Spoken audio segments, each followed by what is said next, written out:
और इद्दत याद आए किसी को? तलाक। तलाक के बाद हमने क्या क्या पढ़ा? तलाक पढ़ा था, इद्दत पढ़ा था। हाँ, अभिषेक वॉइस आ रही है आपको? Very good morning, good morning. Good morning बेटा, गुड मॉर्निंग, गुड आफ्टरनून है वैसे, हाँ सर। पर कोई नहीं।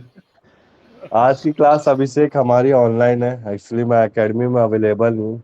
ठीक है, मैसेज आ गया होगा। तो आज हम मुस्लिम लॉ पूरा कंप्लीट कर देंगे। मुस्लिम लॉ जो आज हम करेंगे उसमें बेसिकली हम क्या करेंगे, एडॉप्शन करेंगे। मेंटेनेंस हमने कर ही लिया था पिछली क्लास में। अडॉप्शन कवर करेंगे। विल दो तरह के होते हैं, आपको पता ही होगा, आपने हिंदू लॉ में पढ़ा है। ठीक है ना। विल के बाद हम क्या करेंगे, दो विल पढ़ने के बाद हम पढ़ेंगे वाकिफ क्या होता है। वाकिफ कहते हैं वैसे उसे मुस्लिम लॉ में, हनाफी लॉ में उसे वाकिफ कहते हैं। ठीक है, तो आज का टॉपिक पिछले क्लास के कुछ पॉइंट्स है जो मैं पूछना चाहूंगा कि इद्दत और डॉहर क्या होता था, किसी को आइडिया है? सर इद्दत सर मीन्स डॉलर जब हाँ हाँ। लेडी प्रेग्नेंट होती है तो that period is actually termed as इद्दत पीरियड। मतलब नेक्स्ट मैरिज कब करेगी, जब उसका बेबी बॉर्न आउट कोई ऑफ हो इद्दत जाए। पीरियड उसका हो जाएगा, कंप्लीट हो जाए जी। हाँ, राइट। Very good. और इद्दत टाइम पीरियड कितने टाइम कोर्स का होता था, कितने लूनियर मंथ्स होते थे, या कितने कितना टाइम पीरियड का होता था बेसिकली? 9 मंथ का सर। 9 मंथ में 3 लूनियर मंथ्स होते थे। एक यस। लूनियर पीरियड 3 मंथ्स का होता था। मतलब जी एक सर। वुमेन प्रेग्नेंट 9 महीने तक थर्ड रहती मंथ है। में पता लगता था, हाँ ये हाँ, पता थर्ड लगता मंथ में पता चलता था, क्योंकि उस समय प्रेगनेंसी टेस्ट था। Yes kit sir. नहीं होती थी, मैंने जी आपको सर। बताया था। जी सर। अब बेटा बताओ कि ये डॉहर क्या होता था, और डॉहर का एक डोहर अलग सर। नेम क्या था? डोहर सर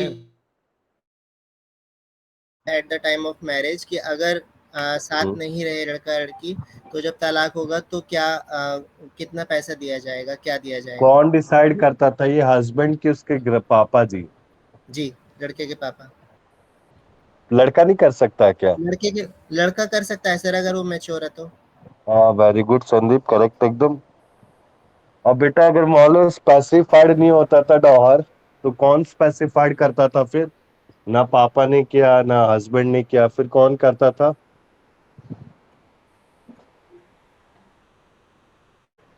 बताओ अभिषेक, नैना, हमने करा था पिछली क्लास में।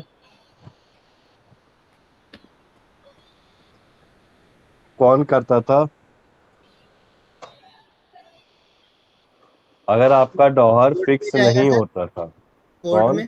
कोर्ट में।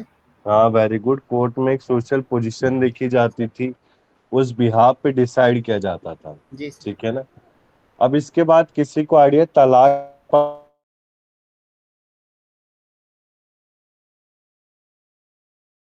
Compare to women?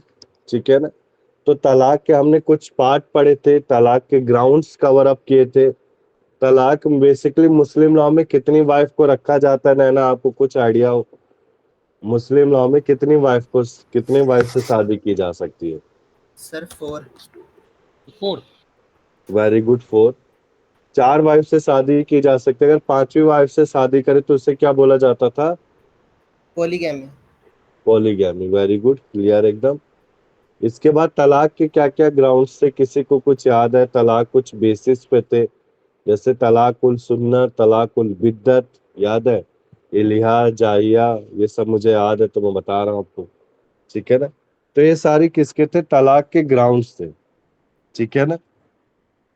तलाक के बाद बेटा हमने मेंटेनेंस किया था। मेंटेनेंस आपका एकदम सिमिलर था किसके? हिंदू लॉ की तरह। ठीक है ना। आज का जो टॉपिक है हमारा टाइप ऑफ विल है। अब टाइप ऑफ विल क्या होते थे बताओ बेटा संदीप?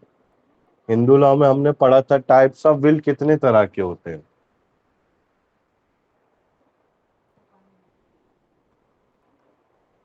बताओ अभिषेक, नैना, किसी को आइडिया? टेस्टामेंट्री और हाँ हाँ। टेस्टामेंट्री इंटेस्टामेंट्री। क्या होते थे? टेस्टामेंट्री और इन टेस्टामेंट्री क्या होते थे मतलब? एक सर जीते जी कर दिया। हाँ, वेरी गुड। टेस्टामेंट्री तो decided before the death. Yes sir. Will decided before the guardian या before the death of guardian. Yes sir. और वो एक इन इन इन टेस्टामेंट्री कब होता था, कुछ आइडिया? सर डेथ होने के बाद कोर्ट जो वो होता है विल बनाता है ना वो एडवोकेट। हम्म, करेक्ट है।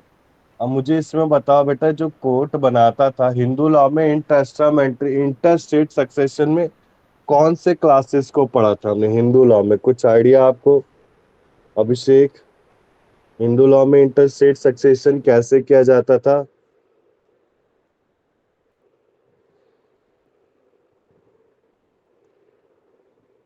बोलो बेटा।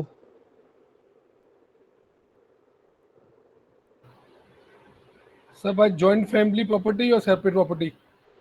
Class 1 heir, class 2 heir, agnates cognates, याद आए? सर क्लास 1 आयर, हाँ, एग्नेट्स एंड कॉग्नेट्स। हाँ, तो जिसमें सेम आपका था, मुस्लिम। बताओ बताओ। जिसमें था आपका हायर्स में ब्लड रिलेशन, हम्म। क्लास 2 हायर्स में मैटरनल, जैसे चाचा वाचा हो गया। हाँ, वेरी गुड। एग्नेट्स में हो गया आपका मेल टूवर्ड्स, हम्म। और हाँ मतलब मेल कॉग्नेट्स। मेल मेल मेल की तरफ से, और कॉग्नेट्स फ्रॉम मम्मी की, और मम्मी की तरफ से। हाँ, वेरी गुड। तो सेम बेटा आपका मुस्लिम लॉ में हम क्या पढ़ेंगे? मुस्लिम लॉ में शेयरर आएगा, रेज्यूटरी आएगा, रेज्यूटरी के बाद एस्टीट आएगा। तो मैं इसको डिटेल में पढ़ाऊंगा, ठीक है ना? और अब इसमें कुछ रूल्स भी हैं, ठीक है ना? रूल्स क्या है वो स्टार्ट करेंगे हम, जैसे रूल रेड का, rule of red, rule perpetuity का। तो स्टार्ट करें आज का टॉपिक हम अब फिर? बताओ बेटा, स्टार्ट करें? Yes yes sir sir. Please. बस अब स्टार्ट कर देते हैं, ठीक है ना? टाइम ना वेस्ट करते हुए। मैं वेट कर रहा था ना कि कोई बच्चा ज्वाइन हो जाए, इसी के लिए थोड़ा वो करा रहा था। अब देखो, स्टार्ट करते हैं आज का टॉपिक हम, ठीक है ना? मुस्लिम लॉ का पार्ट 3 सबके पास आ गया था क्या?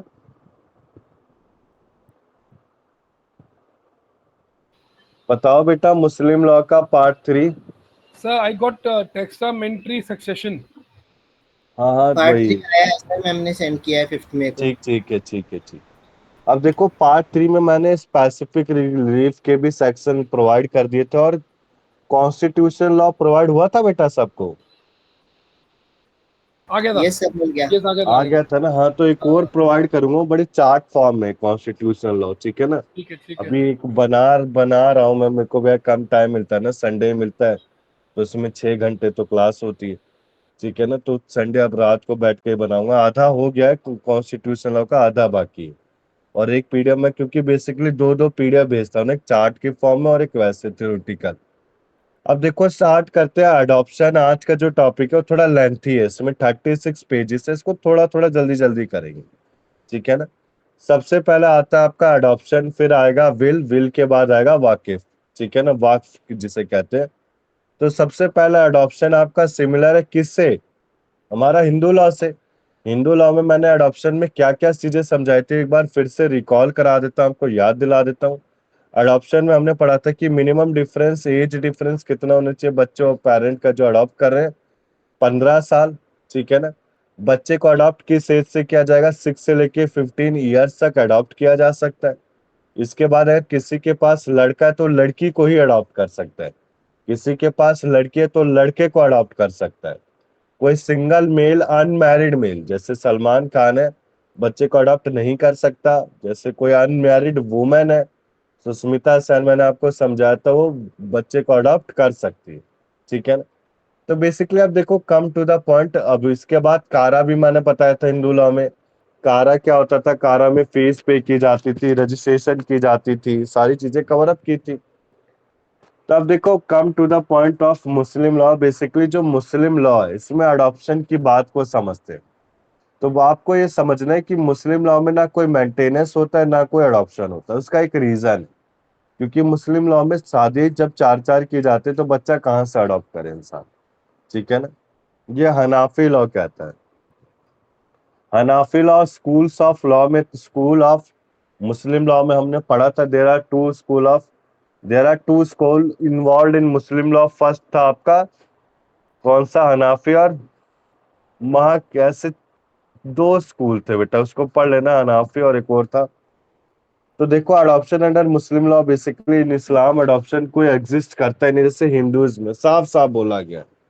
इसको क्या बोला जाता है? स्पॉन्सर करना। स्पॉन्सर कैसे? अब देखो अडॉप्शन का मतलब क्या होता है, हिंदू लॉ में क्या होता है, बच्चे को जब मैंने अडॉप्ट किया तो उसकी एजुकेशन, उसकी मैरिज मेरा काम है, अपने साथ बच्चे को रखना मेरा काम। हिंदू लॉ में हमने पढ़ा था, बट मुस्लिम लॉ में ऐसा कुछ होता नहीं। मुस्लिम लॉ में क्या होता है, बेसिकली इस्लाम क्या कहता है कि हिंदू की तरह अडॉप्शन नहीं होता है, इसमें स्पॉन्सरशिप होती है। अब ये स्पॉन्सरशिप क्या होती है, किसी को आइडिया बेटा? नैना, स्पॉन्सरशिप क्या होती है? पैसा देना किसके मतलब बिहाफ पे? पैसा देना किस बिहाफ पे बेटा, आप ये समझाओ सर मुझे। सर मतलब उसमें अपना प्रॉफिट देख कर देती है कंपनी, अगर स्पॉन्सरशिप किसी को देती भी है तो। अगर आप किसी को अपने पास बुला रहे हो काम के लिए हम्म। तो वो स्पॉन्सर करना हो गया। जैसे मैं आपको समझाता हूँ, जैसे आप बेटा एक्सपर्ट एकेडमी में सर पढ़ रहे उसका हो, खर्चा आपको देना।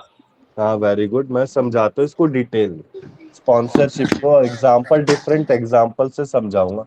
सबसे पहले स्पॉन्सरशिप में आप समझो, जैसे कि आप एक्सपर्ट एकेडमी से एलएलबी कर रहे हो। अब आपका जो एजुकेशनल बैकग्राउंड है वो काफी अच्छा मेरिटियस है, मतलब काफी अच्छा परफॉर्मिंग आप क्लास 10 क्लास 12 में हाईएस्ट रैंक अचीव की थी आपने सीबीएसई बोर्ड में।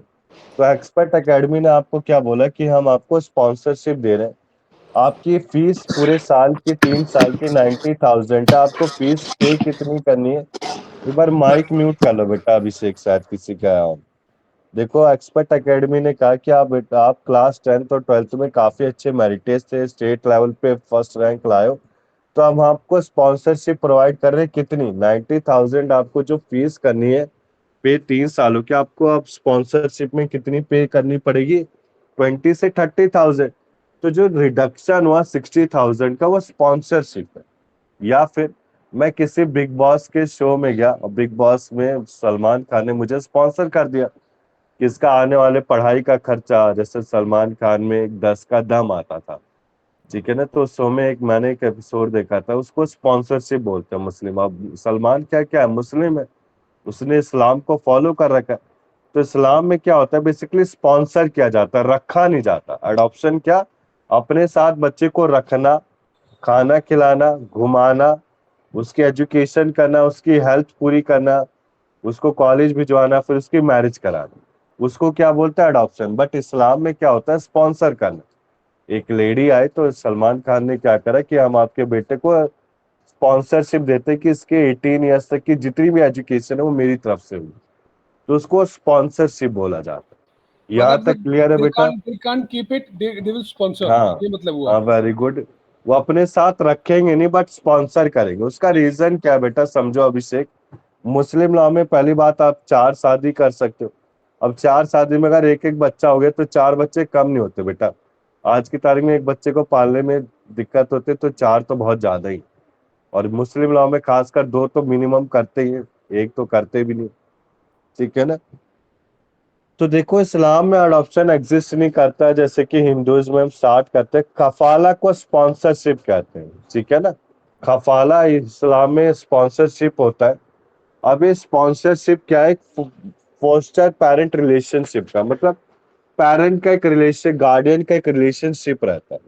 इसमें प्रॉपर्टी नहीं दी जाती। मैंने आपको क्या बोला बेटा कि प्रॉपर्टी या फिर कोई हिस्सा नहीं दिया जाएगा, बस एक स्पॉन्सरशिप दिया जाएगा मनी के टर्म्स में। अब जो मनी के टर्म्स में स्पॉन्सरशिप दिया जा रहा है, इसमें अडॉप्टिव पेरेंट को गिफ्ट दिया जाता है। Adopted parents can gift to him, मतलब जिसने अडॉप्ट किया, जिस जो स्पॉन्सरशिप दे रहा है, वो प्रॉपर्टी दे सकता है, पर उसको एक तरह से विल के तौर पे नहीं मिलेगी। क्लियर है ना बेटा? यहाँ तक कहने का मतलब है, जैसे मुस्लिम लॉ में अगर कोई अडॉप्ट स्पॉन्सरशिप कर रहा है तो मनी देगा, पहली बात। मनी देने के बाद दूसरी बात हमने क्या समझा कि जो स्पॉन्सरशिप बच्चा है, स्पॉन्सर चाइल्ड है, वो इनहेरिट प्रॉपर्टी नहीं कर सकता, यानी कि अपने हिस्से में प्रॉपर्टी को नहीं ले सकता है। वो प्रॉपर्टी कैसे ले सकता है? जब उसके पेरेंट्स उसको गिफ्ट देंगे। क्लियर है यहाँ तक? आगे चलूं दिव्या? मैं बताओ दिव्या, संदीप, वॉइस आ रही है आपको अच्छे से? Yes sir. Yes sir. अब यहाँ तक क्लियर है ना बेटा? आगे चलता हूं मैं। हमने क्या समझा, मुस्लिम लॉ में कोई अडॉप्शन नहीं होता है, इसमें स्पॉन्सरशिप होती है। स्पॉन्सरशिप आपकी मनी के टर्म में दी जा सकती है, या फिर कोई प्रॉपर्टी का इनहेरिट कब दिया जाएगा? एज अ गिफ्ट फॉर्म में। उसको अपने आप से हिस्सा शेयर नहीं मिलेगा, ठीक है ना। अब बेसिकली जो मुस्लिम पर्सनल लॉ ये प्रोक्लेम किया गया, मुस्लिम पर्सनल लॉ जिसे शरीयत टू मुस्लिम बोला गया। क्लियर है बेटा, आगे चलूं। अब सेक्शन 2 क्या कह रहा है कि personal law to Muslim law, कहने का मतलब है कोई भी कस्टम और यूसेज है regarding interstate succession, special property of female, ये सारे, अब देखो इसमें क्या क्या बोला गया है। ये सारे के सारे ये मुस्लिम पर्सनल लॉ शरीयत में आते हैं। क्या क्या आते हैं देखो, इंटरस्टेट सक्सेशन आ गया, मैरिज आ गया, तलाक आ गया, तलाक के काइंड्स आ गए, मेंटेनेंस आ गया, डोहर आ गया, डोहर को महर बोलते थे, गिफ्ट हो गया, ट्रस्ट हो गया, ट्रस्ट प्रॉपर्टी होगी, वाकिफ हो गए। वाकिफ पढ़ेंगे बेटा अभी, ठीक है ना, इसको अभी के लिए छोड़ दो। जो ब्रैकेट में लिखा हुआ है इन चैरिटीज, ये अभी पढ़ेंगे। कुछ भी मेंशन नहीं किया गया एडॉप्शन के बारे में। ये एडॉप्शन कोई एग्जिस्टेंस ही नहीं है मुस्लिम लॉ में, बस स्पॉन्सरशिप की जाती है। यहां तक हो गया बेटा, आगे चलो मैं। अब देखो सेकुलर लॉ क्या कहता है, guardians and ward act 1890। Basically secular, secular means क्या होता है, secular India is a secular country which is providing the preamble which define India have different languages and the person living in India have the right to adopt any one of language, ठीक है ना। India क्या आपका एक secular country है, India में काफी सारे लैंग्वेजेस है, तो कोई भी पर्सन किसी एक रिलीजन या फिर लैंग्वेज को अडॉप्ट कर सकता है। तो same guardian and ward act 1890 क्या कह रहा है कि जो मुस्लिम, क्रिश्चियन, पारसी, जू रिकोगनाइज नहीं किया इन्होंने कंप्लीट अडॉप्शन को। किसने? मुस्लिम, क्रिश्चियन, पारसी और ज्यू ने। ये अडॉप्ट नहीं करते, बस ये क्या करते, गार्डियन कर सकते हैं। अब गार्डियन कौन होता है देखो, आप जब बच्चा 21 साल का हो जाता है तो उसको कोई वार्ड एज्यूम नहीं करता इंडिविजुअल, उसके पास कोई इनहेरिटेंस का राइट नहीं, वो प्रॉपर्टी से हिस्सा भी नहीं ले सकता है। क्लियर है बेटा, जो कि सही है यार, गलत नहीं है। आजकल के बच्चे भी नालायक होते हैं, ठीक है ना। आगे चलूं मैं, बताओ अभिषेक नैना, आगे चले हम। हाँ, चलो गलत नहीं कह रहा बेटा, बच्चे नालायक होते हैं आजकल के। ठीक है सर। सर सर सर हाँ हेलो हाँ हाँ, बोलो सर, बेटा। एक बार रिपीट करना, मैं सुन नहीं पाई, मेरे इसमें वॉइस नहीं आ रही थी। कोई नहीं कोई नहीं, मैं बता देता हूँ। हाँ बेसिकली जी। मैंने क्या बताया कि मुस्लिम, क्रिश्चियन, पारसी, ज्यू में कोई कंप्लीट अडॉप्शन को अडॉप्ट नहीं कर सकता है, ठीक है ना। इसमें गार्डियनशिप वर्ड यूज किया जाता है। अब बेसिकली अगर चिल्ड्रन 21 ईयर्स ऑफ एज का होता है तो उसको उसको वार्ड यानी कि वार्ड नहीं माना जाता, और वो किसी गार्डियन के अंडर नहीं होता। मतलब गार्डियनशिप कहाँ तक की जा सकती है, किस साल तक की जा सकती है, इसके बाद कोई ऑटोमेटिक राइट ऑफ इनहेरिटेंस नहीं होता है, ठीक है ना। यहाँ तक क्लियर है बेटा। हाँ जी सर। और जो कि सही यार, हिंदू लॉ में भी पता, अब हिंदू लॉ में अडॉप्शन हटा देना चाहिए, मेरा मानना है। बच्चों को अडॉप्ट करो, बच्चे नालायक होते हैं आजकल के बहुत, ठीक है ना। आगे चलूं मैं। Yes sir. अरे बेटा मैं पढ़ाता हूँ ना, मैं बच्चों को देखता हूँ, आजकल के बच्चे कोई सीरियस नहीं। पेरेंट्स हम जैसे लोग होते इतनी मेहनत करते हैं दिन भर में, बच्चों को तो बस पैसा दो और उड़ा देते हैं। अब इसके सही बाद बात। देखो सेकुलर कि उसका रीजन पता है क्या है ना, जो मैंने एक बड़ी अच्छी रील देखी थी, उसमें कह रहा हम अपने ग्लेशियर को इन बच्चों के लिए बचा रहे हैं क्या? ग्लेशियर को बह जाना चाहिए।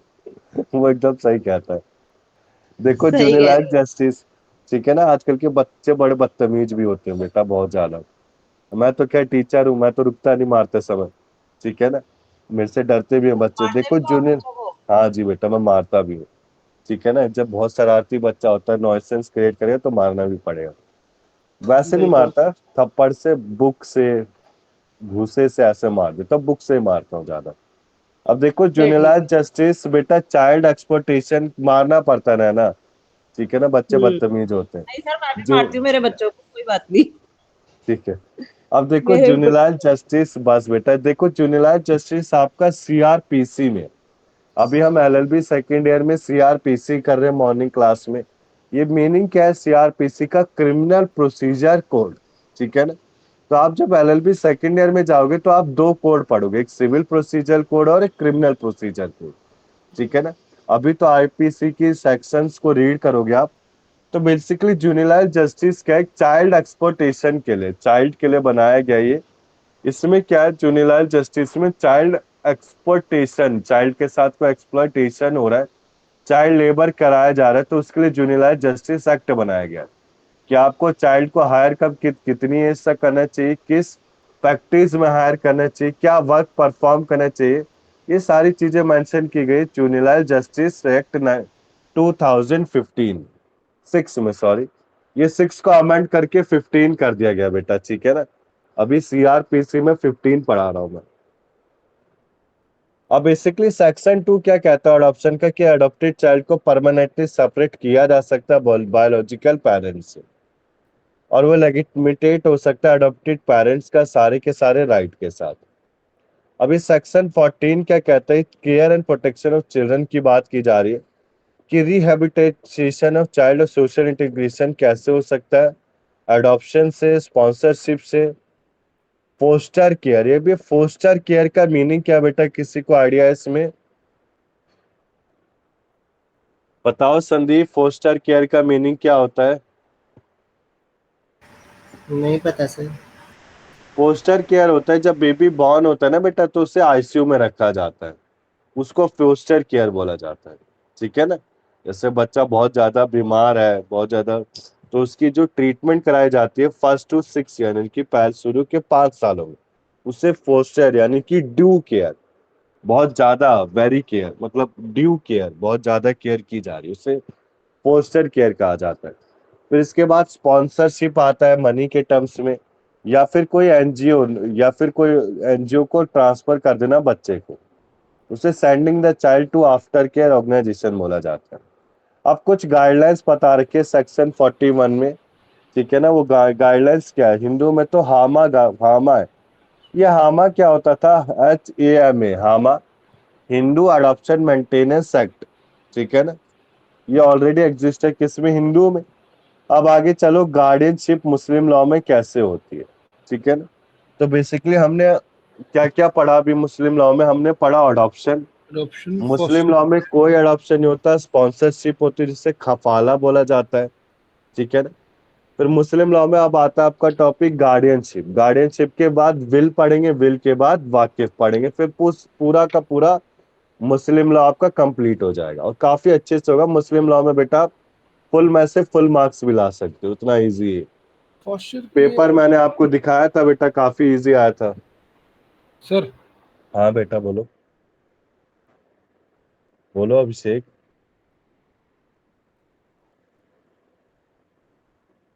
वॉइस आ रही है अभिषेक? sir, foster care. Hmm. It means to send the ward to a relative. और एक सॉरी। आपने कहा कि sending the child to an after care organization. हम्म। तो ये this is a government organization जो हर स्टेट में होती है। हाँ, आफ्टर केयर ऑर्गेनाइजेशन को गवर्नमेंट, जैसे एनजीओ नहीं होती, non non government government organization, organization. Orphan के लिए जो बनाए जाते हैं उसमें भेजना। एंड फॉस्टर केयर आपने कहा जो जैसे कि फॉस्टर हमको। केयर में मेरी मिस्टेक है बेटा, ठीक है ना। फॉस्टर केयर मुझे वो वाला केयर लगा, अभी मैं अच्छा करा रहा हूँ ना चाइल्ड एक्सप्लॉयटेशन अच्छा अच्छा। LLB सेकेंड ईयर में, तो उससे मेरे से मिस्टेकन बोला गया। फॉस्टर केयर जैसे रिलेटिव को सर भेजना। हाँ वही मैंने सर कहा। ये हाँ। लेकिन अनाथालय में भी होगी ना जब ये सेंडिंग चाइल्ड करोगे? हाँ जी बेटा, अनाथालय में, ऑर्फन ऑर्गेनाइजेशंस में, हाँ ये तो एक ही बात ठीक है। हुई। हाँ सही है। सेम हम्म। सेम सही है बात है। सही है, एक ही बात हुई। अब ओके। आगे चले बेटा हम। अब देखो आपका आता है गार्डियनशिप इन मुस्लिम लॉ। अभी गार्डियनशिप इन मुस्लिम लॉ क्या है, बेसिकली जो गार्डियनशिप होता है मुस्लिम लॉ में 3 एक्सपेक्ट में, एक तो माइनर पर्सन का, माइनर प्रॉपर्टी का, माइनर मैरिज का, जिसे वाली कहते हैं। अब कहने का मतलब है बेटा, मैं कह रहा हूँ कि मैंने गार्डियन करा माइनर की पर्सन का, मतलब माइनर का गार्डियनशिप मैंने ले रखी है, माइनर की प्रॉपर्टी की गार्डियनशिप ले रखी है, माइनर की मैं शादी करवाऊंगा, ठीक है ना। तो गार्डियनशिप ऑल एक्सेप्ट में क्या होता है, फादर होता है और उसके बाद उसका ग्रैंड फादर होता है। फादर एंजॉय कर सकता है चिल्ड्रन की गार्डियनशिप को, उसकी कस्टडी को। मदर को गार्डियनशिप दी जाती है, पर उसको नेचुरल गार्डियन ऑफ चाइल्ड नहीं कहा जाता है। सिया लॉ में देखो आप, राइट ऑफ कस्टडी सन की 2 years ओल्ड तक होती है, और डॉटर में कहाँ तक होती है, अनटिल 7 years ओल्ड तक। क्लियर है बेटा? आगे चले हम। There are the two laws which are formed by the political parties of Muslim law which are called, क्या क्या बोलते थे उन्हें? दो पॉलिटिकल पार्टी जो फॉर्म की गई थी मुस्लिम लॉ से, जिन्हें आज रिलीजन बोला जाता है मुस्लिम लॉ में। बताओ बेटा, अभिषेक, नैना।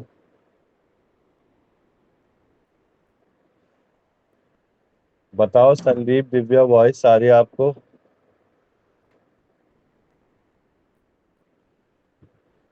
बोलो बेटा, वॉइस नहीं आ रही क्या मेरी? सर सुन्नी शिया।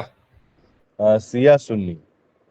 सिया होता बेटा पहले, सिया फिर सुन्नी। शिया सुन्नी, ठीक है। वॉइस आ रही है संदीप, दिव्या, आपको मेरी? Yes sir. Yes sir. Answer करो ना बेटा, फिर कुछ तो करो, गलती करो पर्याप्त तो रहेगा।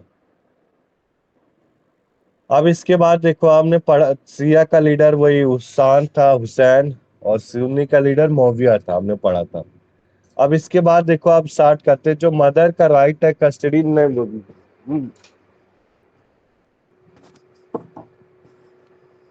जो मदर का राइट है कस्टडी में कंटिन्यू करने का, वो डाइवर्स, अगर वो डाइवर्स हो गए फादर से, तो इस केस में कस्टडी फादर को बिलोंग करता है।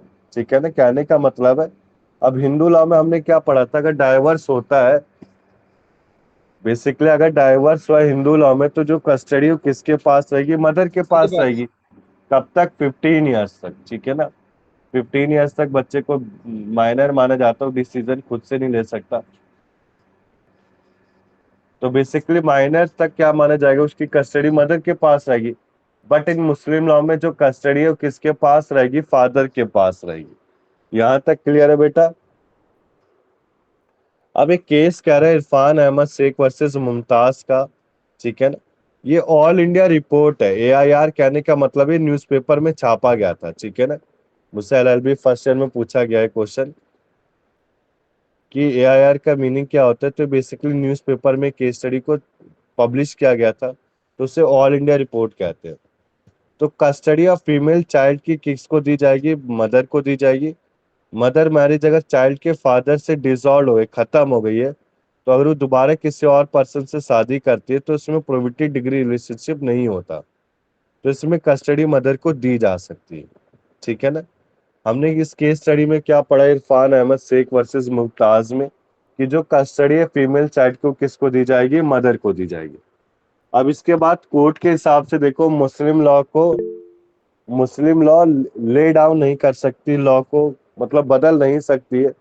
जो मदर को कस्टडी दी गई वो मदर के पास ही रहेगी, फादर के पास नहीं रहेगी। ठीक है बेटा? यहाँ तक क्लियर है? अगर डाइवर्स हो गया तो कस्टडी बिलोंग करती है फादर के पास, किसकी? बॉय की। बट अगर कोई चाइल्ड है, गर्ल है, तो गर्ल किसको दी जाएगी? मदर को दी जाएगी। क्लियर है? आगे चले हम, आगे चले। Yes sir. अब देखो, इसके बाद आता है आपका टेस्टामेंट्री गार्डियन। हमने देखो गार्डियनशिप, अडॉप्शन पढ़ा, जिसे खफाला स्पॉन्सरशिप बोलते थे। अडॉप्शन के बाद हमारा कवर किया गया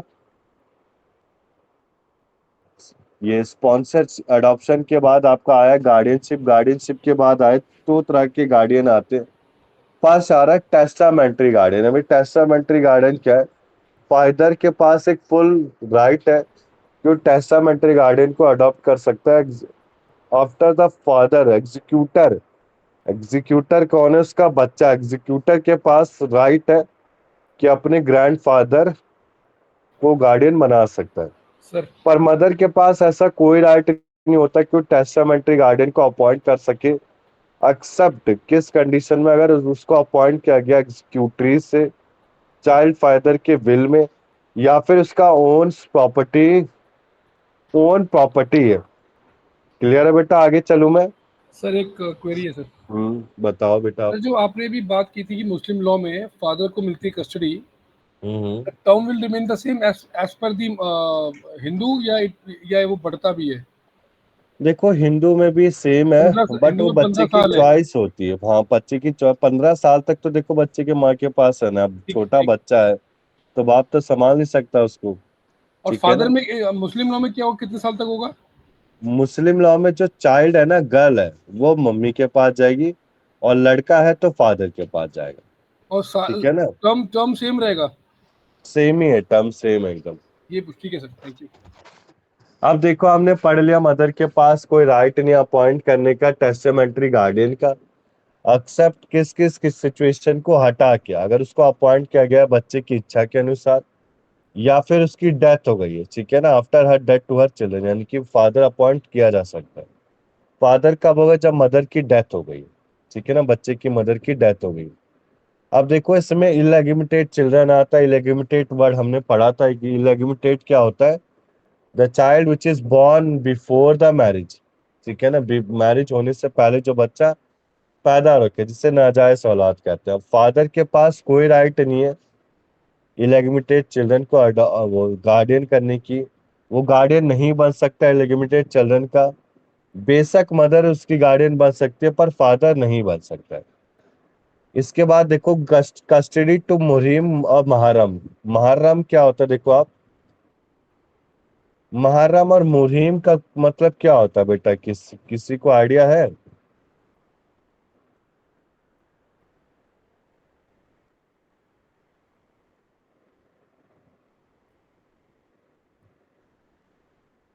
संदीप, आपको आइडिया मुहर्रम मुहर्रम का मतलब? मुहर्रम सर इनका फेस्टिवल तो होता है, ये मुहर्रम मुहर्रम मुहर्रम बेटा, मुहर्रम नहीं मुहर्रम। नहीं पता सर। इसमें मुहर्रम का मतलब बता रखा है, एक पर्सन है जो रिलेशन है चाइल्ड के साथ, जो कि प्रोहिबिटेड डिग्री ऑफ रिलेशंस में आता है। किसके साथ? चाइल्ड के साथ। जिसमें एक पर्सन अनफिट है मैरी किसके लिए? चाइल्ड के लिए, ठीक है ना। A person who is unfit to marry the child, कहने का मतलब है जो नाबालिग बच्चे ना 18 साल से कम जो शादी कर लेते हैं, जो शादी कर लेते हैं, उस प्रोसेस को मुहर्रम बोला गया। तो basically custody of Muslim child which can not be given a person who is not a Muharram. यहाँ तक क्लियर है? तो मुस्लिम चाइल्ड की कस्टडी उसको नहीं दी जा सकती जो मुहर्रम नहीं है, ठीक है बेटा। आगे चले हम। सर मुहर्रम जो जिसने शादी करी है मैच्योरिटी से पहले, यही हुआ ना? हाँ वही है करेक्ट एकदम। मैरिज, अच्छा ओके। और ये मुहर्रम मीन्स जो मैच्योरिटी के बाद शादी करी है, दोनों ऐसा है? सिमिलर है बेटा, दोनों मीनिंग सेम है एक ही है। पूरे, अच्छा। अब देखो मुहर्रम कहने का मतलब है कि मुस्लिम चाइल्ड की कस्टडी किसको नहीं दी जा सकती? जिसने 18 साल से ज्यादा कम, जो 18 साल से कम है उसको चाइल्ड की कस्टडी नहीं दी जा सकती है। इसके बाद देखो अब आता है पावर ऑफ गार्डियन। गार्डियन के क्या क्या पावर है? सबसे पहले वो मूवेबल प्रॉपर्टी को माइनर एसेंशियल के लिए बेच सकता है। अब माइनर को भूख लगी और गरीब खानदान से गार्डियन, तो अपने एसेंशियल नेसेसिटी को उसको बेच के उस मूवेबल प्रॉपर्टीज को सेल करके फूड क्लोथिंग नर्सरी खरीद सकता है। इसके बाद देखो can alienate immovable property only in exceptional circumstances and fraudulent transactions are avoidable at the instant of minor. कहने का मतलब है इमूवेबल प्रॉपर्टी को वो हटा नहीं सकता है, ठीक है ना। इसके बाद प्रॉपर्टी को लीज में दे सकता है बेनिफिट के नीड्स ऑफ माइनर के लिए। इसमें जो ड्यूरेशन है माइनॉरिटी का वो कितना होना चाहिए? 14 से 18 ईयर्स। 18 ईयर्स के बाद लीज नहीं कर सकता है। बिजनेस माइनर का कैरी कर सकता है, ठीक है ना। इसके बाद अगर इमरजेंसी पड़ी तो डेप्थ माइनर के लिए जितने भी डेप्थ है उसको पे करना पड़ेगा। वो गार्डियन की पावर है। यहाँ तक क्लियर है बेटा? आगे चले हम।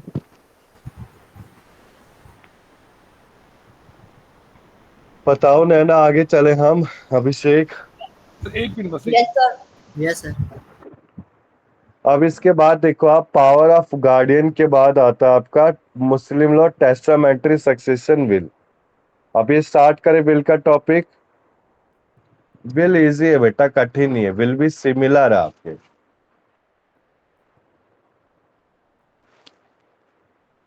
बताओ बेटा अभिषेक, स्टार्ट करें विल। हाँ प्लीज सर, प्लीज सर।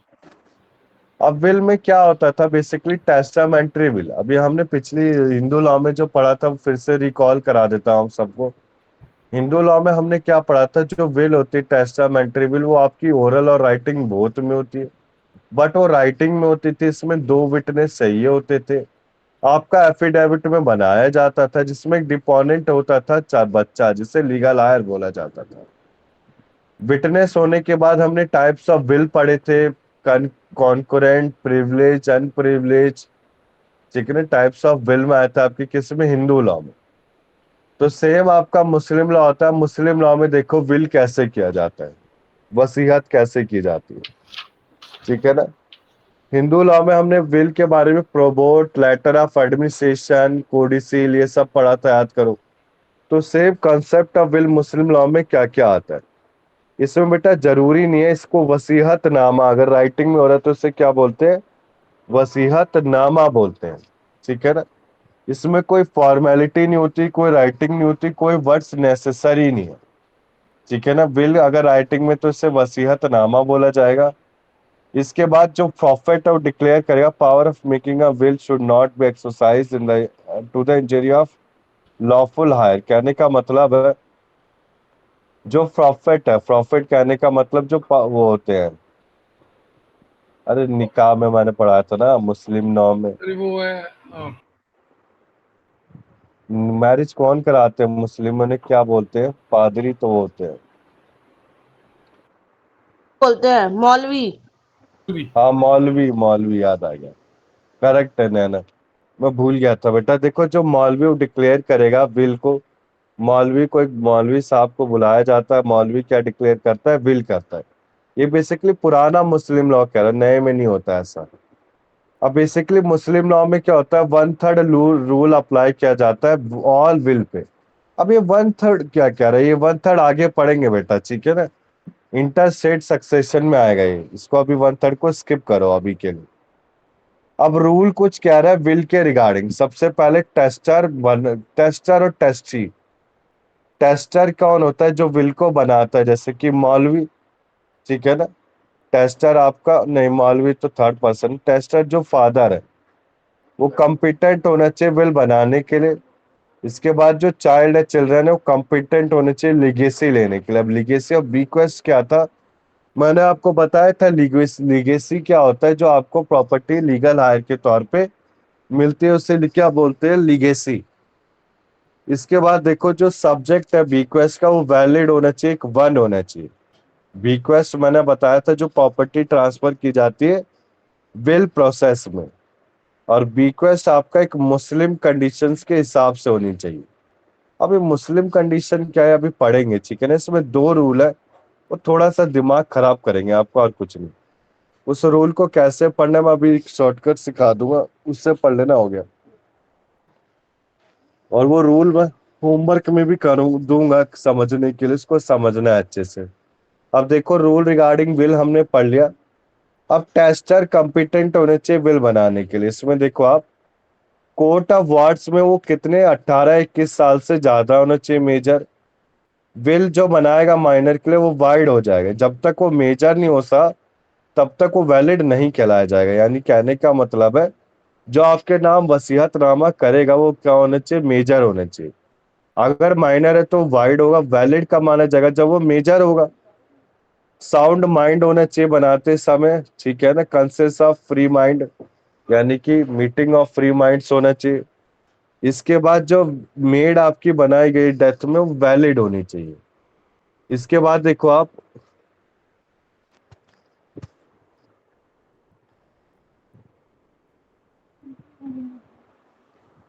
इसके बाद देखो सिया लॉ क्या कहता है कि विल जो मेड की गया अटेम्प्ट टू सुसाइड के लिए वाइड विल होगी। क्लियर है बेटा, आगे चलें।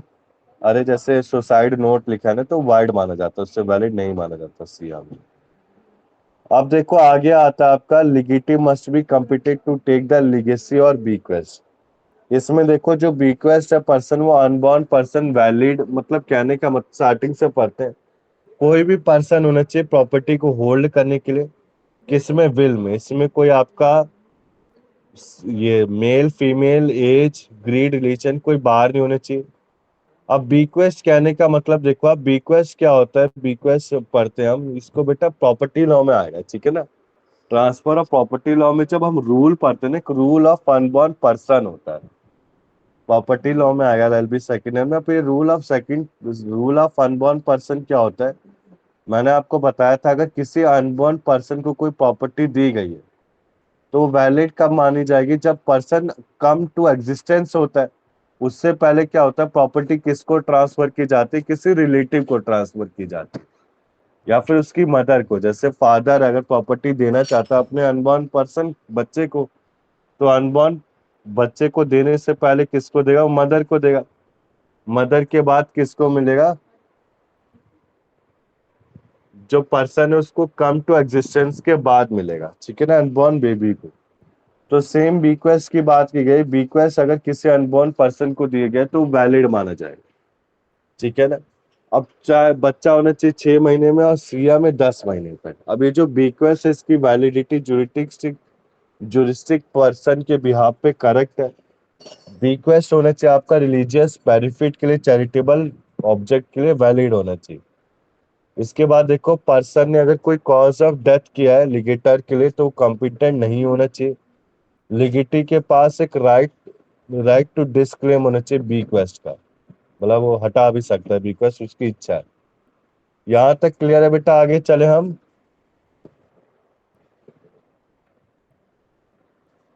बताओ दिव्या, अभिषेक, संदीप, चले आगे।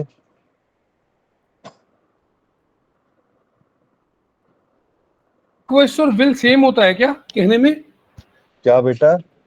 बिक्वेस्ट और विल सेम तो नहीं है ना? बिक्वेस्ट तो ये हुआ तो हम किसी को गिफ्ट दे रहे हो। हाँ करेक्ट है। विल क्या होता है, जो मैं अपनी फैमिली में देता हूँ, और बीक्वेस्ट क्या है, मैं किसी को भी दे सकता हूँ, ठीक है ना। बीक्वेस्ट को ऐसे भी कह सकते हैं, जैसे हम मंदिर में जाते हैं, मंदिर का पुजारी हमें प्रसाद देता है, तो जो प्रसाद दे रहा है वो बीक्वेस्ट है, ठीक है ना, वो गिफ्ट में नहीं आता है। ये बेटा आप गिफ्ट में पढ़ोगे, एलएलबी सेकंड ईयर में डिटेल में पढ़ोगे चीज। क्लियर है बेटा, आगे चले। संदीप, नैना, ठीक है सर। वॉइस नहीं आ रही बेटा किसी की आज।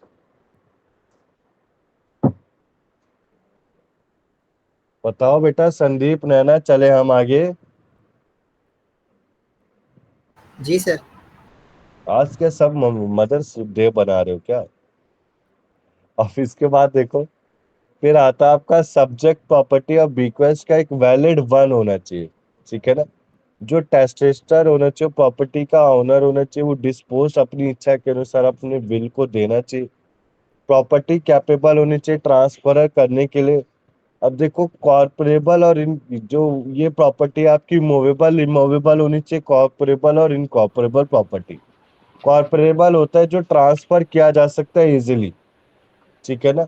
प्रॉपर्टी आपका एग्जिस्टेंस में होना चाहिए टेस्टर के death, eight the time of death में। अगर डेथ के बाद कोई प्रॉपर्टी अगर किसी को ट्रांसफर की जा रही तो इंटरस्टेट सक्सेशन में आती थी। सर बीक्वेस्ट का जो बीक्वेस्ट अनकंडीशनल होने चाहिए, मैंने आपको बताया बीक्वेस्ट को बेटा एक तरह से गिफ्ट भी मान सकते हैं हम। अब बेसिकली इसमें कोई कंडीशन नहीं होनी चाहिए, कंडीशन आपकी वर्ड होनी चाहिए।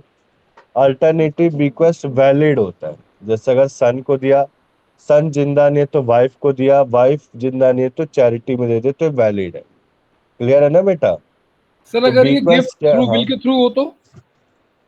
गिफ्ट भी, हाँ तो वैलिड है, फिर वो तब अच्छा, वैलिड है। विल के थ्रू हो तो गिफ्ट वैलिड है ना, रिक्वेस्ट। अब आगे चले हम, चले अभिषेक आगे। अब देखो, बीक्वेस्ट आपका जो लिमिट होना चाहिए मुस्लिम लॉ में, ये सारी चीजें 1/3 रूल अप्लाई होगा, 2/3 इंटरस्टेट सक्सेशन को जाएगा, है समझ में। कहने का मतलब है मुस्लिम लॉ में ये गलत बात बोल दी है इन्होंने कि पूरा का पूरा जो प्रॉपर्टी है वो किसको मिलनी चाहिए। हिंदू लॉ में हमने पढ़ा था पूरी की पूरी प्रॉपर्टी लीगल हायर को मिलेगी, बट मुस्लिम लॉ में गलत बात हो गई कि 1/3 किसको मिलेगा, टेस्टामेंट्री विल को मिलेगा, और 2/3 मिलेगा रिश्तेदारों को मिलेगा, एक तरह से इंटरस्टेट सक्सेशन को। अब जो 1/3 वो अप्लाई नहीं होता अगर किसी ने स्पेशल मैरिज एक्ट किया है या फिर किसी के पास पावर है इंडियन सक्सेशन एक्ट 1925 के पास। बेसिकली 1/3 ही होता है, ठीक है ना, सार सब कुछ मिलता है। अभी बेटा दो रूल है, थोड़ा दिमाग खराब करेंगे आपका। पहला होता है आपका रूल ऑफ क्रोनोलॉजिकल प्रायोरिटी। ये क्रॉनिकल, ये मतलब सीक्वेंस प्रायोरिटी क्या है, सीक्वेंस प्रायोरिटी कहने का मतलब है जैसे घर में जो बड़ा बेटा है उसको पहले पहले प्रॉपर्टी का कुछ हिस्सा दिया जाएगा 1/3 में, ठीक है ना। फिर उसके बाद दूसरे बेटे को दिया जाएगा, तो इसे क्रोनोलॉजिकल प्रायोरिटी बोला गया। ये बेटा आपका बेसिकली सिया लॉ में क्या बोला जाता है कि सेवरल बीक्वेस्ट को मेड किया गया किसके लिए, विल के लिए।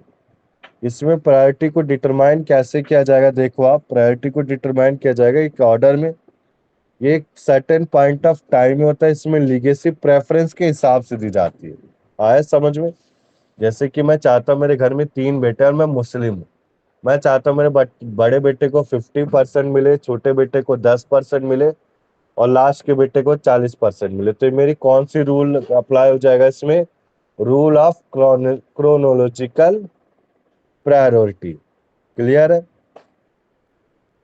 ये आपका सिया लॉ में होता है। अब देखो रूल ऑफ रिलेटेबल अबेटमेंट क्या आपका सुन्नी लॉ में, इसमें जो बीक्वेस्ट है वो 1/3 से ज्यादा होना चाहिए, 2 और मोर पर्सन के लिए। इसमें हायर कोई कंसर्न गिवन नहीं देगा, शेयर को रिड्यूस कर दिया जाएगा प्रोपोर्शनली। कहने का मतलब है बेटा, जैसे कि आपका 100% है, 100% में 4 बेटे तो चारों को इक्वली दिया जाएगा, ठीक है ना। सीक्वेंस में क्या मैं अपनी इच्छा के हिसाब से दे सकता हूँ क्रोनोलॉजिकल में, पर अबेटमेंट में क्या मैं प्रोपोर्शनली दूंगा, इक्वली दूंगा, ठीक है ना। प्रोपोर्शनली एक प्रोपोर्शन डिवाइड कर दिया जाएगा, जैसे 4 बेटे तो 25 25 25 और 25% दिया जाएगा। आगे चले हम, ये सुन्नी लॉ में एप्लीकेबल है, ठीक है ना।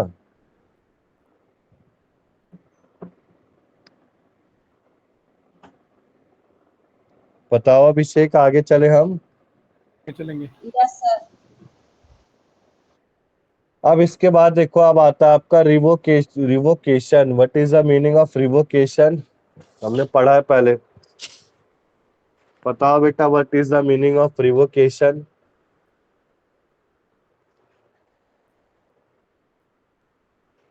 रिवोकेशन ऑफ विल, रिवोकेशन का मतलब क्या होता था अभिषेक, बताओ।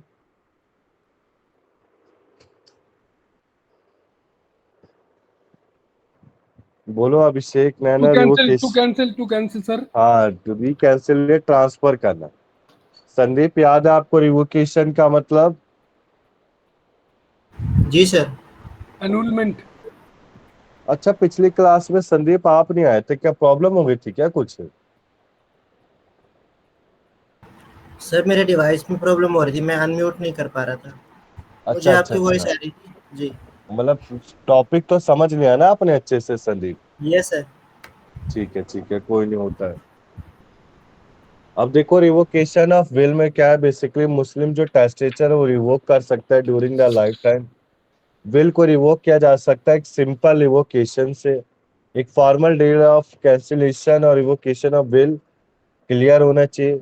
कोई जरूरी नहीं कि न्यू विल को रिवोक किया जाए, मतलब पहले एक विल बनाया फिर उसके बाद नए को भी रिवोक किया जाए, मतलब एक रिवोक किया जा सकता है, दूसरा नहीं किया जा सकता है। अब इसमें जिसको पास प्रॉपर्टी आने वाले अगर उसकी डेथ हो जाए तो क्या होता है समझते हैं। सुन्नी लॉ क्या कहता है, अगर विल ऑपरेट हो रहा है और लेगेटी डाई हो जाए तो इसमें बीक्वेस्ट लैप्स हो जाता है, प्रॉपर्टी को बीक्वेटेड किया जाएगा, remain with the testator. On his death will go up to the heir in the absence of deposition by him. कहने का मतलब है वसीयत बनी नहीं तो किसके पास जाएगा, विल लीगल हायर के पास जाएगा। बट सिया लॉ में क्या है, जो लीगेसी अगर आ गए तो legatee die without leaving any heir. तो इसमें क्या हो सकता है, testator after the death of legatee revoke कर सकता है विल को। लीगेटी बेटा जिसके पास जाने वाला, जैसे कि जो लीगल हायर, अगर जब लीगल हायर की डेथ हो जाती है तो टेस्टर क्या कर सकता है, विल को कैंसिल कर सकता है। क्लियर है बेटा, आगे चले हम।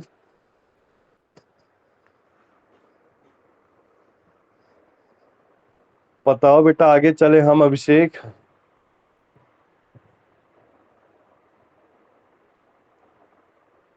बोलो आज अभिषेक, यस नैना, सर। आगे चले हम। अब Yes, देखो sir. मैंने टेस्टामेंट्री विल आपको समझा दिया, 1/3 होता है, 1/3 के बाद 2/3 इंटरस्टेट को जाता है। इसके बाद टेस्टामेंट्री के अब टॉपिक स्टार्ट होता है बेटा इंटरस्टेट सक्सेशन।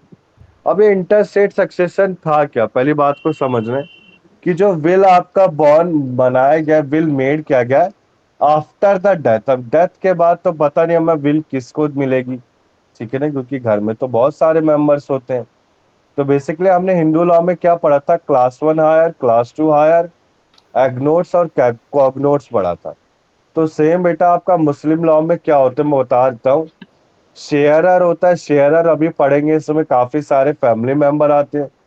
फिर शेयरर के बाद रेजिड्री आता है, रेजिड्री के बाद आपका एस्टेट आता है। शेयरर क्या होता है, जो घर के मेंबर होते हैं। रेजिड्री क्या होता है, जो दूर के रिश्तेदार होते हैं। रेजिड्री के बाद कौन होता है, एस्टेट। एस्टेट बड़ा अच्छा टर्म ही आएगा आपके एग्जाम में। Estate is a term which is used the property. देखो एस्टेट का टर्म को यूज किया जाता है, property will take away by the government if there is a no legal hire is available। कहने का मतलब है अगर कोई लीगल हायर नहीं होता तो उस प्रॉपर्टी को कौन कब्जा लेती, गवर्नमेंट कब्जा लेती, ठीक है ना। जैसे किसी की कार, अब किसी की कार पड़ी हुई रोड में, लावारिस पड़ी है, कोई लेने आया नहीं, उससे 1 साल 2 साल, बेसिकली इसमें टाइम पीरियड को काउंट किया जाता है 1 साल तक मिनिमम है। मिनिमम में 1 साल तक कोई आया नहीं तो वो जो कार है वो किसकी हो जाएगी, गवर्नमेंट की हो जाएगी। क्लियर है बेटा यहाँ तक। तो उसे एस्टेट बोला जाता है। अब इंटरस्टेट सक्सेशन स्टार्ट करते हैं। इसमें इंटरस्टेट सक्सेशन में देखो क्या है, सबसे पहले अगर कोई मुस्लिम डाई होता है तो कुछ 4 ड्यूटीज को फॉलो करना है। सबसे पहले मुस्लिम के मरने के बाद जो जितने भी ये मुस्लिम में खैर अच्छी बात बोली गई, हिंदू लॉ में नहीं है, ठीक है ना। जितने भी सारे डेब्ट हैं वो पे किए जाएंगे। वो कौन करेगा, इंटरस्टेट सक्सेशन के मेंबर ही करेंगे।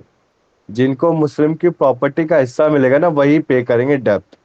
मरने वाले का, उसको आग में, उसको फुरनल और बरी जलाया तो जाता नहीं, मुस्लिम में दबाया जाता है। तो जो दबाने की कॉस्ट है, जो लकड़ी का वो लाया जाता है, केस लाया जाता है, वो सारे एक्सपेंसेस कौन पे करेगा, उसके रिलेटिव पे करेंगे। जिनको प्रॉपर्टी मिल रही है बेटा, समझो कोई फ्री में नहीं करता आजकल। इसके बाद डिटरमाइन द वैल्यू और विल ऑफ डिजीज, यानी कि जो मैक्सिमम 1/3 से ज्यादा है उनको डिटरमाइन करेंगे। फिर उसको रिमाइंडर दे डिस्ट्रीब्यूट किया जाएगा, reminder of state of property to the relative of disease. अब इसमें कुछ क्लासेस है बेटा, ये देखो, अब देखो दिख रहा है सबको ये चीज,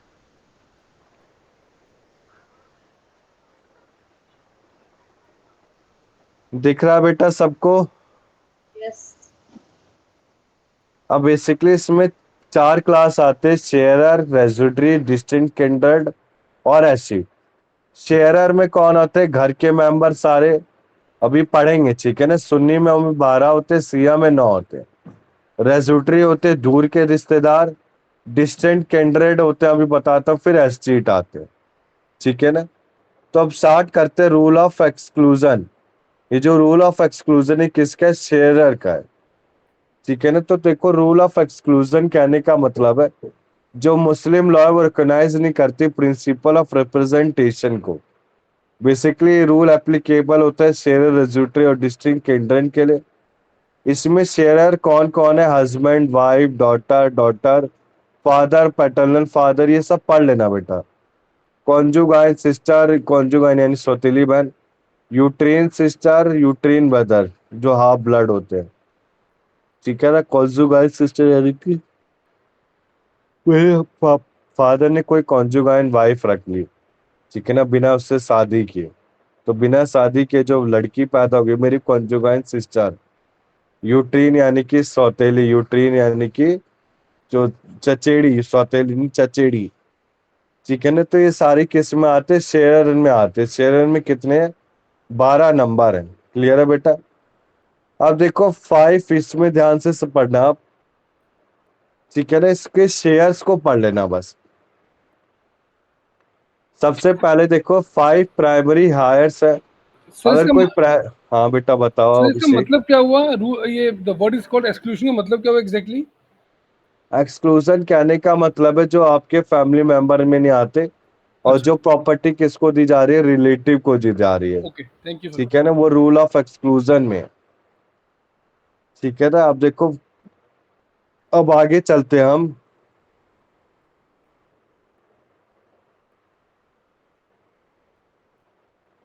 अब आता है 5 प्राइमरीली हायर्स है। जो प्रेजेंट होते जिन्हें एक्सक्लूड नहीं किया जा सकता है। कौन है बेटा? देखो आप, सबसे पहले माँ बाप के पास हस्बैंड एंड वाइफ और सन और डॉटर। सन क्या रेजिस्ट्री है, इसमें रूल ऑफ इनहेरिटेंस अप्लाई हो जाता है। इसमें देखो कैसे कैसे मिलता है। सबसे पहले हस्बैंड को 1/4 मिलेगा, अगर हस्बैंड जिंदा नहीं है तो 1/2 मिलेगा, ठीक है ना। इसके बाद वाइफ, अगर वाइफ एंड चिल्ड्रन दोनों को इनहेरिट किया जा रहा है टुगेदर एक साथ, तो वाइफ को मिलेगा 1/3 शेयर। ये थोड़ा कठिन है बेटा, ये इंटरस्टेट सक्सेशन मुस्लिम लॉ में सबसे डिफिकल्ट टॉपिक है, और तो सारे इजी हैं। देखो इसके बाद अगर कोई चिल्ड्रन है तो वाइफ को 1/4 मिलेगा। कोई मल्टीपल अगर वेव्स है, मल्टीपल वाइफ्स है, वेव्स नहीं मल्टीपल वाइफ है, तो शेयर कैसे डिवाइड किया जाएगा? वाइफ में डिवाइड किया जाएगा। सन और डॉटर को, सिंगल डॉटर है तो 1/2 मिलेगा, 1/2 मिलेगा। अगर एक डॉटर से ज्यादा है तो 2/2 मिलेगा। फिर इसमें मैंने बताया था कि मुस्लिम लॉ में मेल डोमिनेंस को अच्छा माना जाता है, तो सन को डॉटर से ज्यादा शेयर मिलेगा। अब मदर में देखो आप, मदर इनहेरिट कर रही है तो मदर को मिलेगा 1/6 शेयर, ठीक है ना। अगर मान लो कोई चिल्ड्रन नहीं है तो मदर को मिलेगा 1/3 शेयर। इसके बाद फादर का शेयर फिक्स है 1/6 शेयर। यहाँ तक डाउट है बेटा शेयर में, इसको खुद से करना है, ठीक है ना। ये आ सकता है आपका, जैसे हस्बैंड में 1/4 शेयर, फादर में 1/6 शेयर। ये कौन रहा है? क्या बेटा? शेयरिंग तो ये डिसाइड हो रही है कि किस किस को क्या मिलेगा, किसको 1/4 मिलेगा, किसको 1/2 मिलेगा, किसको 1/4 मिलेगा, बट ये शेयरिंग दे कौन रहा है? मुस्लिम लॉ में जो पर्सन जिसकी डेथ हो गई है ना, उस डेथ की प्रॉपर्टी का शेयर बन रहा है, ठीक है ना। ओके। वो सारे आ रहे हैं इंक्लूड इसमें। सर आ सर गया सर ना समझ में? सर जो क्वेश्चन ये भी इंटरस्टेट सक्सेशन में। बताओ बेटा, अभिषेक क्वेश्चन है आपका। नहीं सर, तो बट ये डिसाइड कौन करेगा कि इनको इतना मिलना चाहिए? मुस्लिम लॉ एग्जैक्टली। डिसाइड कर रहा है। ये क्वेश्चन था मैम का एक्चुअली, ये कौन कौन डिसाइड करेगा? मुस्लिम लॉ तो मुस्लिम लॉ लॉ में, में बना रखा है ना इसी के लिए। अच्छा नहीं, मुस्लिम लॉ में बना दिया लेकिन, मुस्लिम लॉ में बना रखा है कि अगर, हाँ बेटा बोलो नैना। आप बोलिए सर। बना तो दिया, बट मेरे पूछने का मतलब ये है कि डिस्ट्रीब्यूट इसको इनके बाद लॉयर करेगा इनका, या कौन करेगा? मतलब किसी को तो राइट दिया जाएगा ना। ये मौलवी करेगा? हाँ, मौलवी एट द करेगा, अगर मौलवी मौलवी। प्रेजेंट नहीं है तो कोर्ट करेगा। कि मौलवी हाँ, बनाता ना इनके विल तो, हाँ शादी भी मौलवी कराता है। वही तो, मौलवी करेगा, नहीं तो कोर्ट करेगा। ओके, प्रॉफिट नहीं तो आगे चले बेटा, अभिषेक नैना हाँ फिर। सर, प्रॉफिट या लीगल। चलो सर, चलो। अब ये शेयर को लर्न कर लेना है, जैसे हस्बैंड फादर का इम्पोर्टेंट है और मदर का इम्पोर्टेंट है, ठीक है ना। और मेरे को लर्न भी हो गया, हस्बैंड को 1/4 मिलेगा, मदर को 1/6 मिलेगा, फादर को भी 1/6 मिलेगा। अब देखो ये थोड़ा कंफ्यूजिंग है बेटा, डॉक्ट्रिन ऑफ अहुल यानी कि इंक्रीज। अहुल क्या है? देखो एक मुस्लिम वुमेन अगर डाई हो गई, इसको चार्ट से समझा रखे, चार्ट टेबल देखो आप। अगर वाइफ डाई हो गई तो सबसे पहले हस्बैंड को दिया जाएगा, ठीक है ना। हस्बैंड के बाद तीनों डॉटर को दिया जाएगा, क्लियर है ना बेटा। अब जो शेयर ऑफ एच मान लो वो 1/4 है, तो 1/4 में देखो एम और एफ यानी कि 1/6। मदर और फादर का शेयर कितना है? 1/6। तो 3 डॉटर को कितना मिलेगा? 2/3 मिलेगा। आया समझ में? 1/6 का 3 हिस्सा, और सम टोटल करेंगे तो वो एक से ज्यादा होने चाहिए शेयर। अब इसको कैसे समझते हैं देखो आप, ध्यान से समझो। सबसे पहले हायर उसको शेयर मिल रहा है 1/4। यहां तक क्लियर है ना आपको बेटा?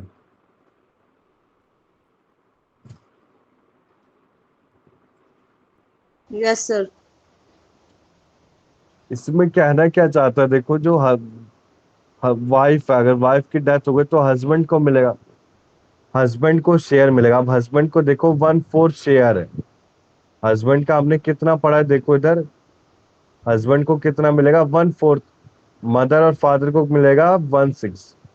मदर और फादर को 1/6 मिल दिखा ना बेटा ये चीज। तो इसमें देखो 1/4 से माइनस किया गया है, ठीक है ना। अब ये 1/4 से माइनस क्या गया है देखो, 1/3, 1/4 माइनस 1/3 करोगे तो कितना आएगा आपका, 3/15 आएगा।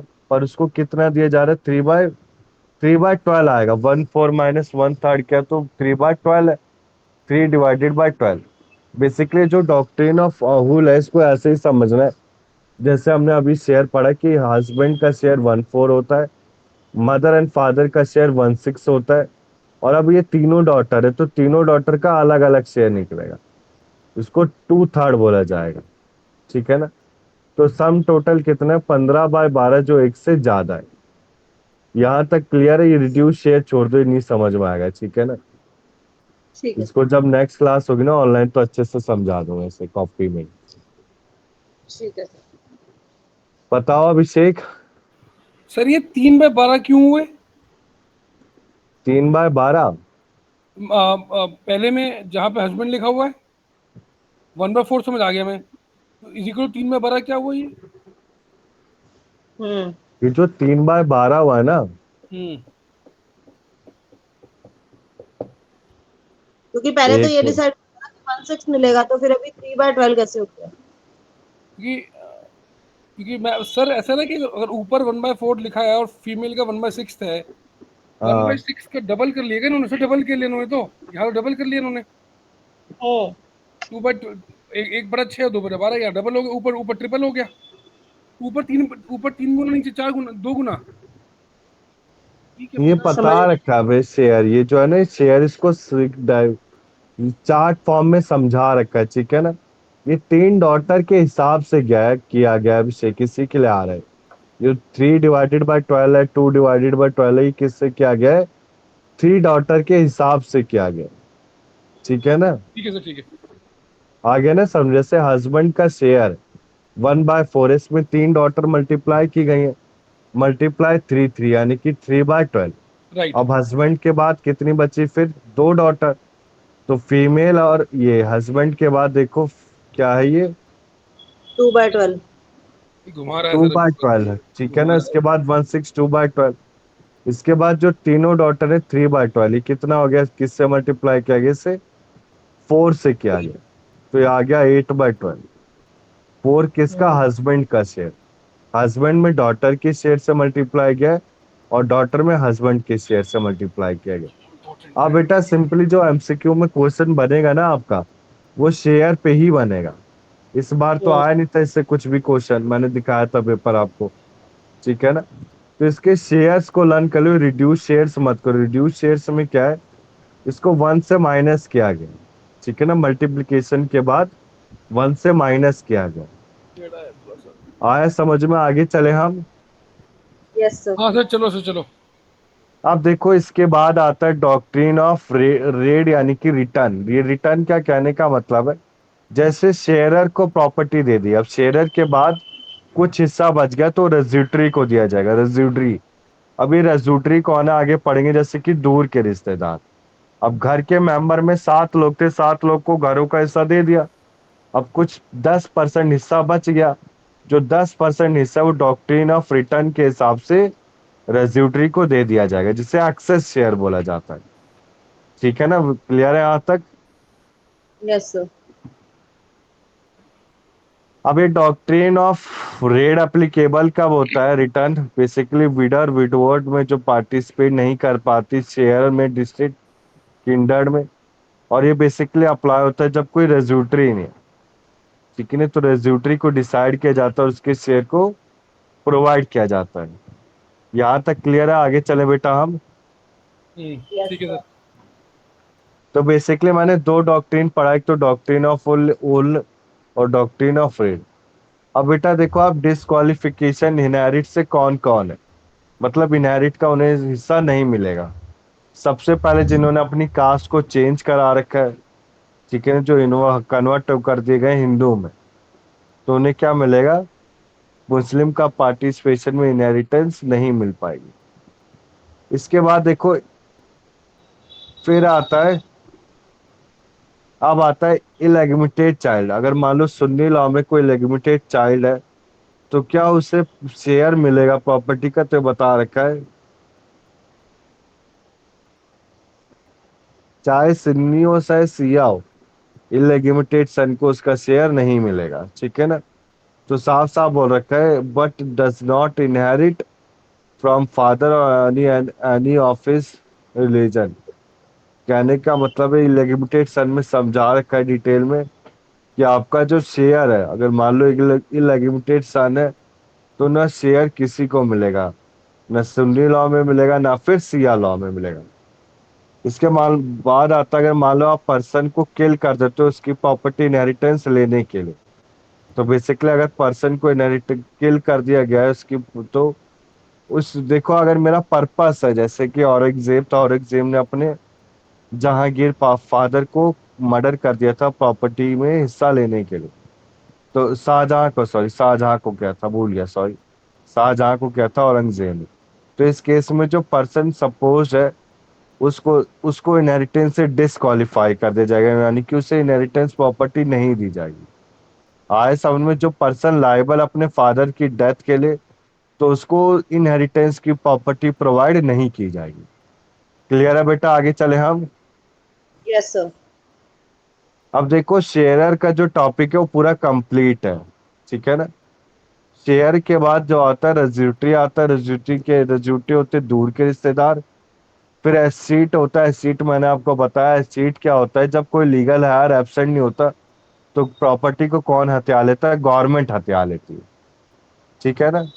अब देखो डॉटर को एक्सक्लूड कर रखा है कुछ एरिया में, क्योंकि कस्टमरी प्रैक्टिस और स्पेशल स्टेटस से।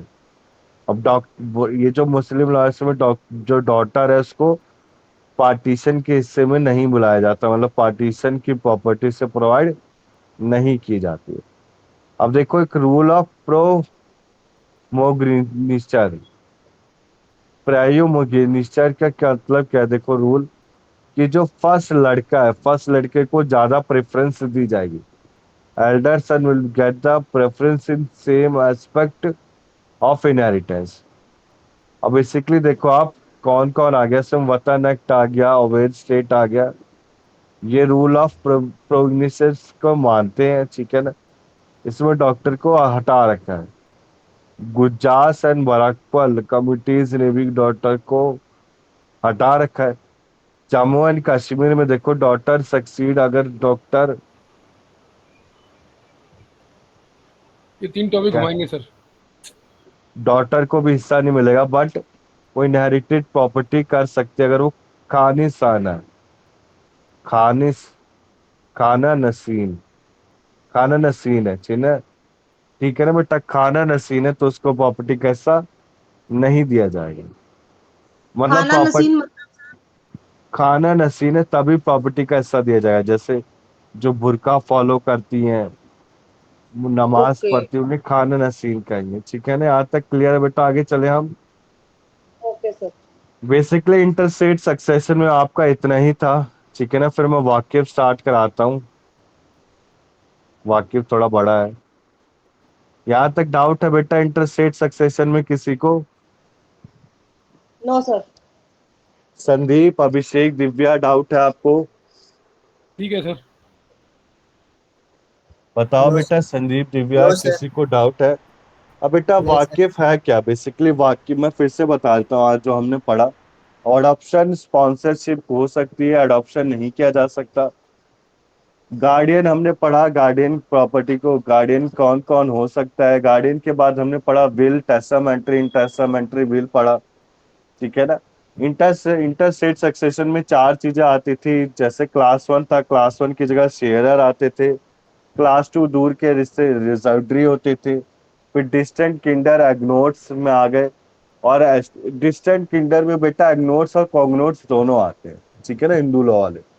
इसके बाद देखो आपका फिर था, लास्ट पॉइंट था आपका एस्टीट। एस्टीट मैंने आपको बता दिया, अगर कोई भी फैमिली रिलेटिव बिलोंग नहीं करता प्रॉपर्टी को, या फिर उसका मालिक नहीं मिलता है, तो जो प्रॉपर्टी गवर्नमेंट टेक अवे कर लेती है, मतलब जब्त कर लेती है अपने पास, उसको एस्टीट बोला जाता है। क्लियर है? यहाँ तक किसी को डाउट है इसमें?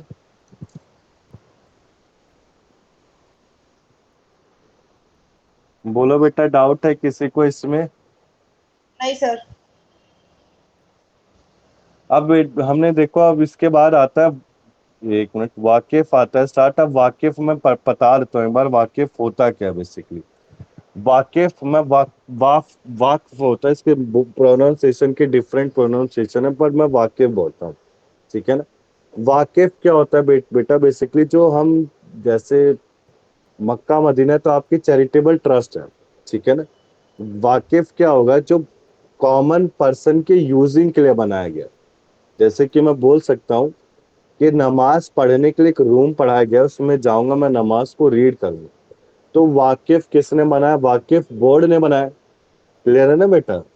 तो बेसिकली किस में आएगा, वाकिफ में आएगा। जो सर किसने बनाया है ये मुझे क्लियर नहीं हुआ, दोबारा बताना। वाकिफ बोर्ड ने, बोर्ड बोर्ड ये प्राइवेट वाकिफ, बॉडी है। वाकिफ बोर्ड एनजीओ टाइप हो गई, ठीक है ना, एनजीओ हिंदू है। में। हाँ, हिंदू में एनजीओ नहीं होती जैसे, अरे ऑर्फन के लिए कुछ स्कीम बना दी, फ्री खाना प्रोवाइड कर दिया, गरीब बच्चों को ओके। कपड़े दे दिए, वो वाकिफ हो गया, ऐसे समझो आप, ठीक है ना। कोई नमाज पढ़ने के लिए रिलीजियस प्लेस को डेवलप कर दिया, रूम प्रोवाइड कर दिया। मुहर्रम हो रहा है, मुहर्रम के लिए काफी अच्छे शानदार डेकोरेशन का एक रूम है। तो ये सारे किस किस में आएंगे, वाकिफ में आएंगे। क्लियर है ओके बेटा, सर। आगे चले हम। Yes sir. अब देखो वाकिफ क्या है बेसिकली, जो प्रॉपर्टी अगर वाकिफ डिक्लेयर किया जाता है, जब उसका, अब जैसे मेरा घर है, मैंने अपने घर को चाहता हूँ मैं ऑल माइटी गॉड को दूं, अल्लाह को दे दूं अपना घर, कि इसमें तुम वाकिफ बना लो। वाकिफ कहने का मतलब है कि मैंने अपनी प्रॉपर्टी से अपनी इच्छा जाहिर कर दी कि मैं प्रॉपर्टी को और नहीं चाहता, मुझे प्रॉपर्टी नहीं रखनी है, मैं आपको प्रॉपर्टी डिस्पोज कर रहा हूँ, दे रहा हूँ या सेल कर रहा हूँ प्रॉपर्टी, आप इसमें वाकिफ क्रिएट कर दो। तो वाकिफ में होगा क्या, उस प्रॉपर्टी में वाकिफ क्रिएट हो जाता है। अब इसलिए देखो, मुसलमान वाकिफ वैलिडिटी एक्ट 1913 क्या कहता है, वाकिफ क्या है, सर कैसा पर, हाँ बेटा बताओ नैना। सर ये इसकी डेथ के बाद वैलिड होगा? डेथ के बाद नहीं, लिविंग में भी दे सकता है, कोई जरूरी नहीं कि डेथ ही, लिविंग में भी दे सकते हैं, ठीक है ना नैना। Okay sir. अब देखो देखो वाकिफ क्या है, basically permanent dedication by a person performing the मुसलमान faith of property for the purpose recognized by the Musliman law as religious and pious and charitable। कहने का मतलब है, वाकिफ कहने का मतलब है जो एक सच्चा मुसलमान है, जो गॉड के लिए कुछ करना चाहता है, गॉड के लिए।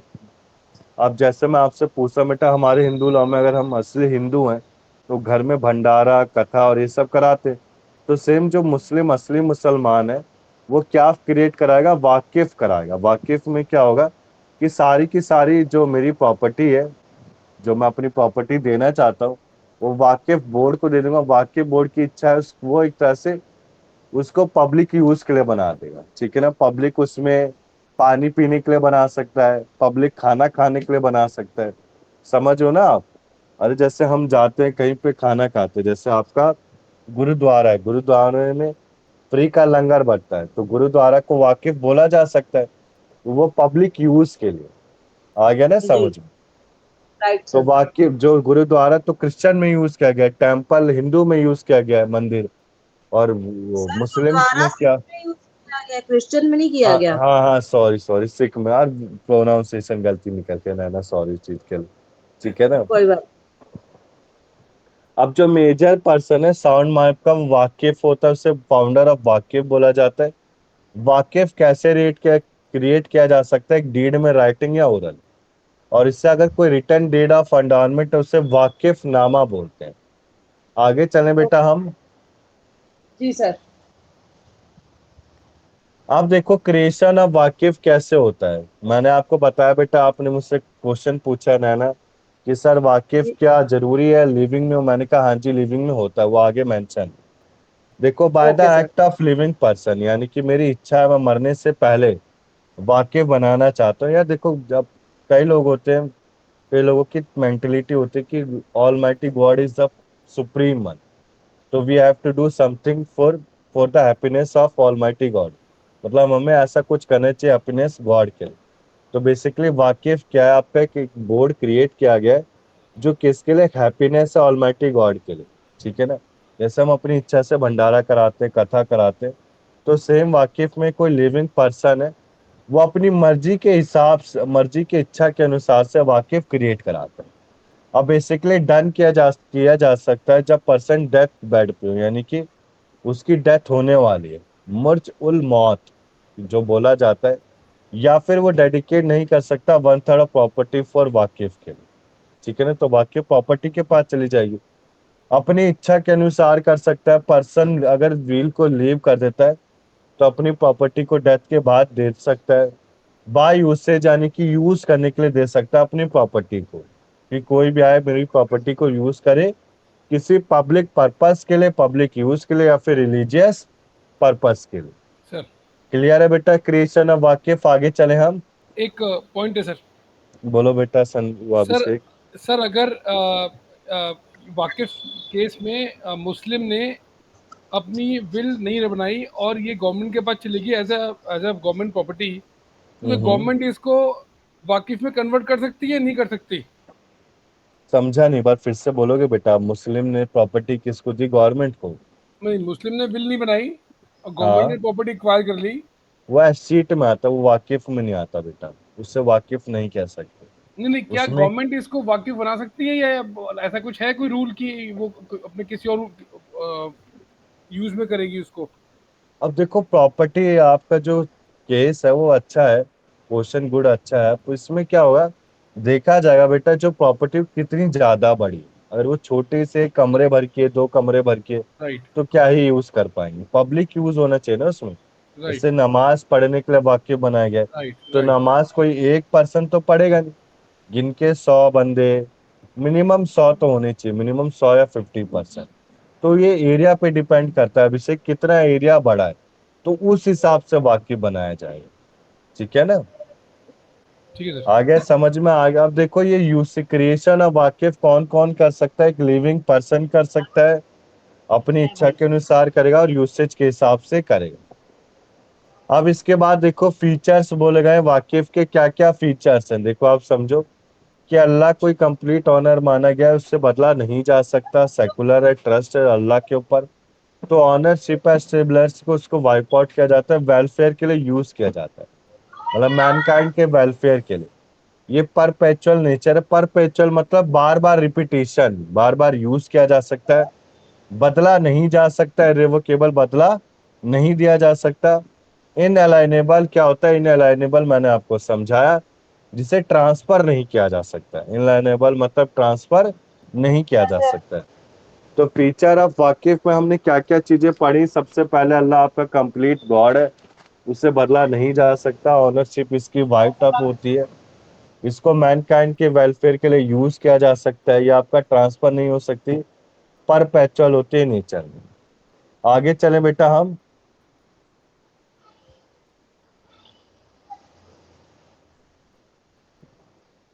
बताओ बेटा अभिषेक। चलेंगे। अब देखो वाकिफ में बेसिकली मोटा वाली बता रखा है। मोटा वाली क्या है? एक पर्सन है मोटा वाली, जो वाकिफ को मेंटेन कर सकता है, वो ट्रांसफर। मोटा वाली जैसे हमारे टेम्पल में पुजारी होते हैं, वैसे वाकिफ में मोटा वाली होते हैं, ठीक है ना। जो मोटा वाली क्या होते हैं, जो पूरी एडमिनिस्ट्रेशन को संभालता है, देख रेख करता है, ठीक है ना, वाकिफ की, कि इसमें कोई डैमेज तो नहीं हो रहा, कितने पर्सन आ रहे हैं, कितने पर्सन जा रहे हैं, सारी देखभाल जो रखता है उसे मोटा वाली कहते हैं। अब जो पर्सन है मेजर है, साउंड माइंड है, उससे मोटा वाली अपॉइंट किया जा सकता है। अब बेसिकली बेटा टाइप ऑफ वाकिफ के एग्जांपल है। पब्लिक के लिए तो देखो आपका वेल, कुआं, ब्रिज, रोड आ गया। प्राइवेट के लिए तो जैसे जहां पे नमाज पढ़ा जाता है प्राइवेट प्लेस में, तो क्या हो गया आपका? प्राइवेट वाकिफ हो गया। क्लियर है बेटा? आगे चले हम। एक में कंफ्यूजन है सर, सॉरी। हाँ हाँ, कोई नहीं बेटा, बोलो सर बोलो। ये एक तो हम बोल रहे हैं WAQF, एक बोल रहे हैं WAKF। दोनों सेम ही है। ये कहाँ है ओके, WAKF, बताओगे मुझे? WAQF तो पीछे आगे, यहाँ पे लिखा हुआ WKF उल औलाद, औलाद क्या बोलते रहते हैं ये। ये और बेटा ये है ना प्रोनाउंसिएशन है, ये है ना बनाने में गलती हो गई होगी, जैसे क्यों ही लिखा ना है बेटा। क्रिएशन ऑफ WK, अच्छा अच्छा है, क्यू ही है, ओके। ये के है बेटा, देखो इसे के डेफिनेशन में के है, के क्यू दोनों यूज किया गया है, ठीक है ना, तो जैसे इसमें आपने लिखा ना कंफ्यूज नहीं क्रिएशन ऑफ होना। वाकफ, तो उसमें लिखा WAKF। अच्छा, हम्म तो सेम है। वो ओके बनाने में गलती हो गई होगी, के ओके ही है। एक ठीक है। बार गूगल सर्च कर लेना आप, ठीक हाँ, है, गूगल दिमाग सर्च घूम रहा कर है। लो अभिषेक, मैं तो कर नहीं सर, सकता अभी। मैं कर रहा हूँ सर, देखो, आई डू इट। कर दो कर दो। पाँव कैसे देगा गधे? माँ बोल रहे हैं कोई। बस नैना माइक म्यूट कर लो बेटा आप।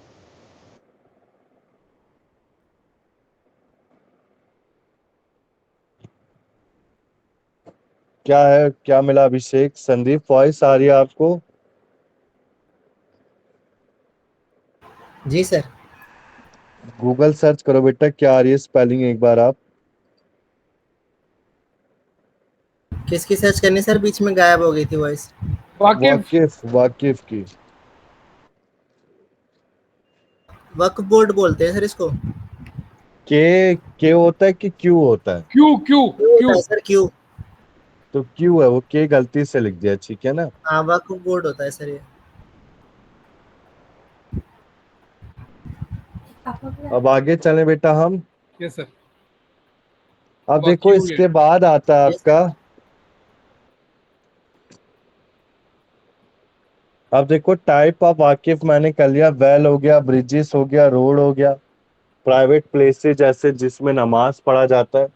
अब इसमें सब्जेक्ट मैटर बता रखा है वाकिफ, जैसे आपका दरगाह, ग्रेवयार्ड, इमामारा, या कोई ये इंस्ट्रक्शन के लिए रिलीजियस प्लेस है, सर, मॉस्क्यू। ताजमहल को भी SC सुप्रीम कोर्ट ने कहा है कि इसको वाकफ में डेडिकेट कर हाँ, दिया जाए। तो वही तो बोलो ना, पब्लिक यूज, जो पब्लिक यूज के लिए बनाया गया वो वाकिफ है, जो मुस्लिम ने बनाया है, ठीक है ना। अब कर दिया गया अब है। अब इसके बाद देखो जो मूवेबल प्रॉपर्टीज है वो सब्जेक्ट मैटर है किसके, ठीक है ना। सब्जेक्ट मैटर है वाकिफ के, जैसे कि load bearing animals, agriculture instrument, Quran for reading, मस्जिद। कहने का मतलब है, देखो आप, कोई कुरान है, ये कुरान कुरान लिखा हुआ है, गलती हो गया होगा, बेसिकली कुरान है जो मस्जिद में रीड किया जाता है। और से स्वॉर्ड, ये सारे के क्या हो गए, ये भी सब्जेक्ट मैटर है किसके, वाकिफ के। क्लियर है बेटा, आगे चले हम। अब देखो लास्ट के कुछ पॉइंट बचे हैं, फिर मैं थोड़ा कॉन्स्टिट्यूशन लॉ समझाऊंगा आपको, ठीक है ना, क्योंकि सिलेबस भी कराना है, क्लास बीच में नहीं छोड़ेंगे हम, थोड़ा सा बताऊंगा, ज्यादा नहीं। डिफरेंस बिटवीन वाकिफ एंड ट्रस्ट में क्या होता है बेटा, आपको कुछ आइडिया है वाकिफ एंड ट्रस्ट में क्या डिफरेंस होता है? बताओ बेटा। नैना वॉइस आ रही है संदीप आपको? जी सर। सर, वाकिफ चैरिटेबल एक्चुअली इसे लॉफुल ऑब्जेक्ट, मतलब मैं तो ऑफिस देख ही हम्म रहा हूँ, और वाकिफ सर नहीं होता होगा, तो चैरिटेबल ट्रस्ट या हम्म। लॉफुल ऑब्जेक्ट नहीं होता होगा। प्लास्टिक के बताओ बने हैं। संदीप, आपको कुछ आइडिया वाकिफ एंड चैरिटेबल ट्रस्ट का?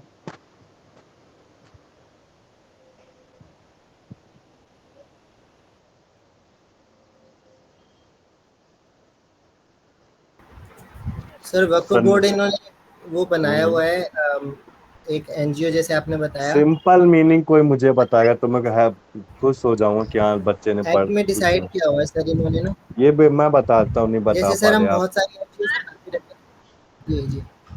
बताओ नैना, आप बताओ, कुछ बोल रहे थे आप।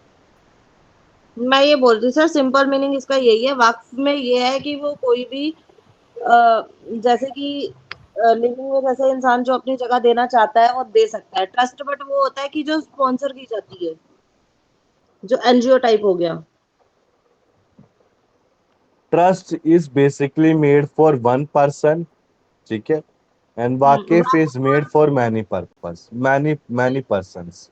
राइट। बस यही इसका बेसिक डिफरेंस है, ठीक है ना। Okay sir. तो आपसे कोई पूछे कि ट्रस्ट और वाकिफ में क्या डिफरेंस है, आपको पॉइंट तो याद रहेंगे नहीं लंबे समय तक, तो मैं जो चीजें राइट। बताऊंगा वो चीजें याद रहेंगी। देखो आप, वाकिफ क्या होता है आपका, बेसिकली काफी ज्यादा पर्सन्स के लिए होता है, बट ट्रस्ट क्या होता है आपका, एक सिंगल पर्सन के लिए होता है।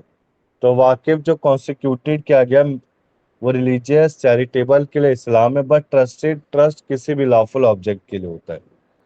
हनाफी लॉ में फाउंडर को रिजर्व नहीं कर सकता, हनाफी लॉ क्या कहता है, वाकिफ का जो फाउंडर है वो अपने लिए रिजर्व नहीं कर सकता है, वो सबके लिए बनाएगा, पब्लिक यूज के लिए बनाएगा। बट ट्रस्ट क्या बेनिफिशियरी को मिलेगा। इसमें पावर ऑफ मूटा वाली, मैनेजर ऑफ वाकिफ प्रॉपर्टी, मूटा वाली आ गया ना बेटा, समझो। वाकिफ प्रॉपर्टी का मैनेजर का नाम क्या होता है संदीप, बताना एक बार आप। सर मुट्टा वाली। संदीप वॉइस आ रही है आपको? सर ऑनर तो आपने बताया था अल्लाह। हाँ, अल्लाह ऑनर नहीं बेटा, ऑनर बड़ा अल्लाह को दिया जाता है। वाकिफ प्रॉपर्टी का मैनेजर कौन है? जो देख रेख करता है, संभालता है हर चीज। वक्फ बोर्ड होता है सर। मोटा वाली बेटा। देख नहीं रहे हो क्या संदीप स्क्रीन को आप? देख रहा था सर। देखो ध्यान से, मेरे को दूसरा डिवाइस ले लो यार अगर सुनाई नहीं दे रहा। ठीक है ना? जी मेरे सर। पास भी बेटा, मैं चाहूँ तो मैं आपसे डिक्लेयर, मेरे से एक स्टूडेंट ने बोला, वो आते क्लास में आती थी फर्स्ट ईयर में, अभी से वो थर्ड ईयर में, कि सर आप ये लीड, ये जो ईयरफोन है वो लीड वाली क्यों यूज करते हो, तार वाली? तो आपके पास, आप कमाते भी हो हर चीज है, तो आप ब्लूटूथ यूज करो। तो मैंने उसको सिंपल सा आंसर दिया, जो लीड वाली होती है प्रॉपर होती है। ब्लूटूथ में वॉइस आपकी डिसकनेक्ट होती रहती है, मतलब कम आएगी कभी ज्यादा आएगी, इसी के लिए। तो जी अपने सर। उसको चेंज कर लो आप। ठीक है यस ना? सर। अब देखो देखो ध्यान से, वाकिफ प्रॉपर्टी का मैनेजर को मोटा वाली कहते हैं, इसकी मोटा लिमिटेड पावर है एज कंपेयर टू ट्रस्टी में। वाकिफ देखो, एक जो वाकिफ आपका परपेचुअल इररिवोकेबल है। इसमें ट्रस्ट नीड नहीं होती, परपेचुअल कैसे रिवोक किया जा सकता है सर्टेन कंडीशंस पे। ठीक है बेटा, आगे चले हम। वॉइस आ रही है दिव्या आपको?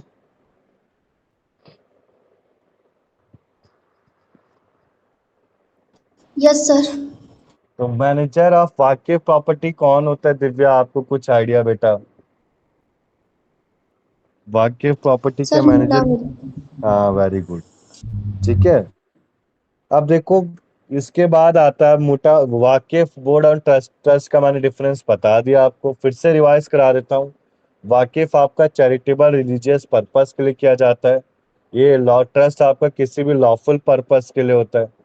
वाकिफ हनाफी, वाकिफ कौन करते हैं? हनाफी लॉ में सिया ज्यादातर लोग बनाते हैं बेटा, ठीक है ना? तो हनाफी लॉ में बोला गया वाकिफ का जो फाउंडर है, वो अपने खुद के बेनिफिट के लिए रिजर्व नहीं कर सकता वाकिफ को, वो पब्लिक के लिए सोचेगा, ठीक है ना? बट ट्रस्ट में क्या होता है, बेनिफिशियरी को सारा बेनिफिट मिलता है। इसमें वाकिफ प्रॉपर्टी में मैनेजर को मोटा वाली बोला जाता है, जिसकी पावर लिमिटेड है, बट ट्रस्टेड की पावर से कम है उसकी।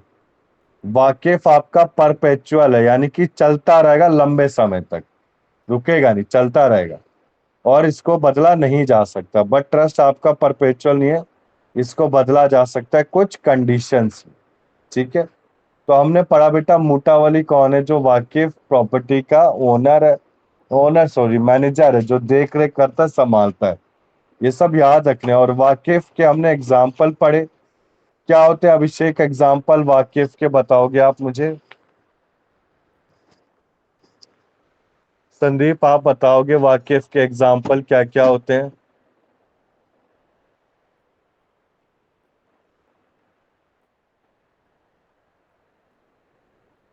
बताओ बेटा नैना, वाकिफ के एग्जाम्पल क्या क्या होते हैं?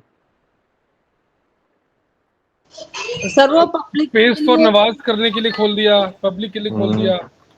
पब्लिक लंगर लगाने रोड हो के लिए, गया, पब्लिक ब्रिजेस हो गए, पब्लिक वेल हो पब्लिक गए। फूड हो गया सर। हाँ वेरी गुड।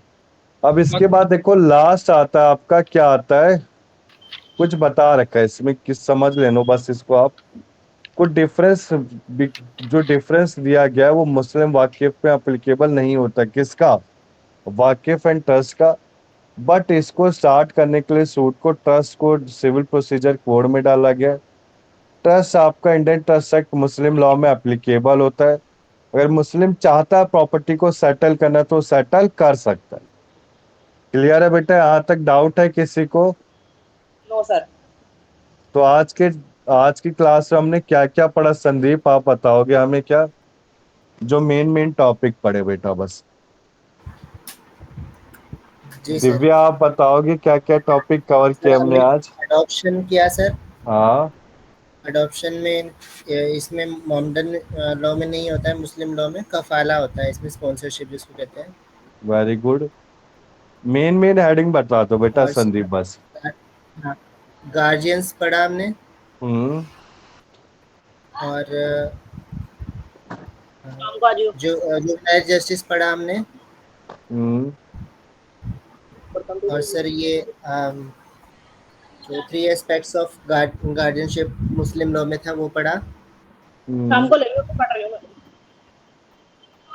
और आप 5 रुपए ले आइयो। टेस्टामेंट्री गार्डियन पढ़ा, और मुहरिम पढ़ा हमने, मुहरिम महराम, कस्टडी टू हम्म। मुहरिम, और हम्म। Powers of guardian, hmm.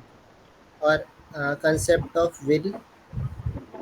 Basically देखो संदीप, हमने क्या क्या पढ़ा आज की क्लास में? अडॉप्शन, गार्डियन, विल, दो तरह के हिंदू ये बेटा ये सारी चीजें मैं एलएलबी थर्ड ईयर में जब तुम सब आओगे ना तो सबसे पूछूंगा, जी ओके क्योंकि सर। सर। आपको तो आप मुझे बताना, ठीक है ना? एलएलबी थर्ड ईयर में सब भूल जाओगे, जी सेकंड ईयर में तो चीजें जी। याद रखनी है बेटा। आप एडवोकेट बनोगे तो ये सारी चीजें याद होनी चाहिए आपको। Yes sir.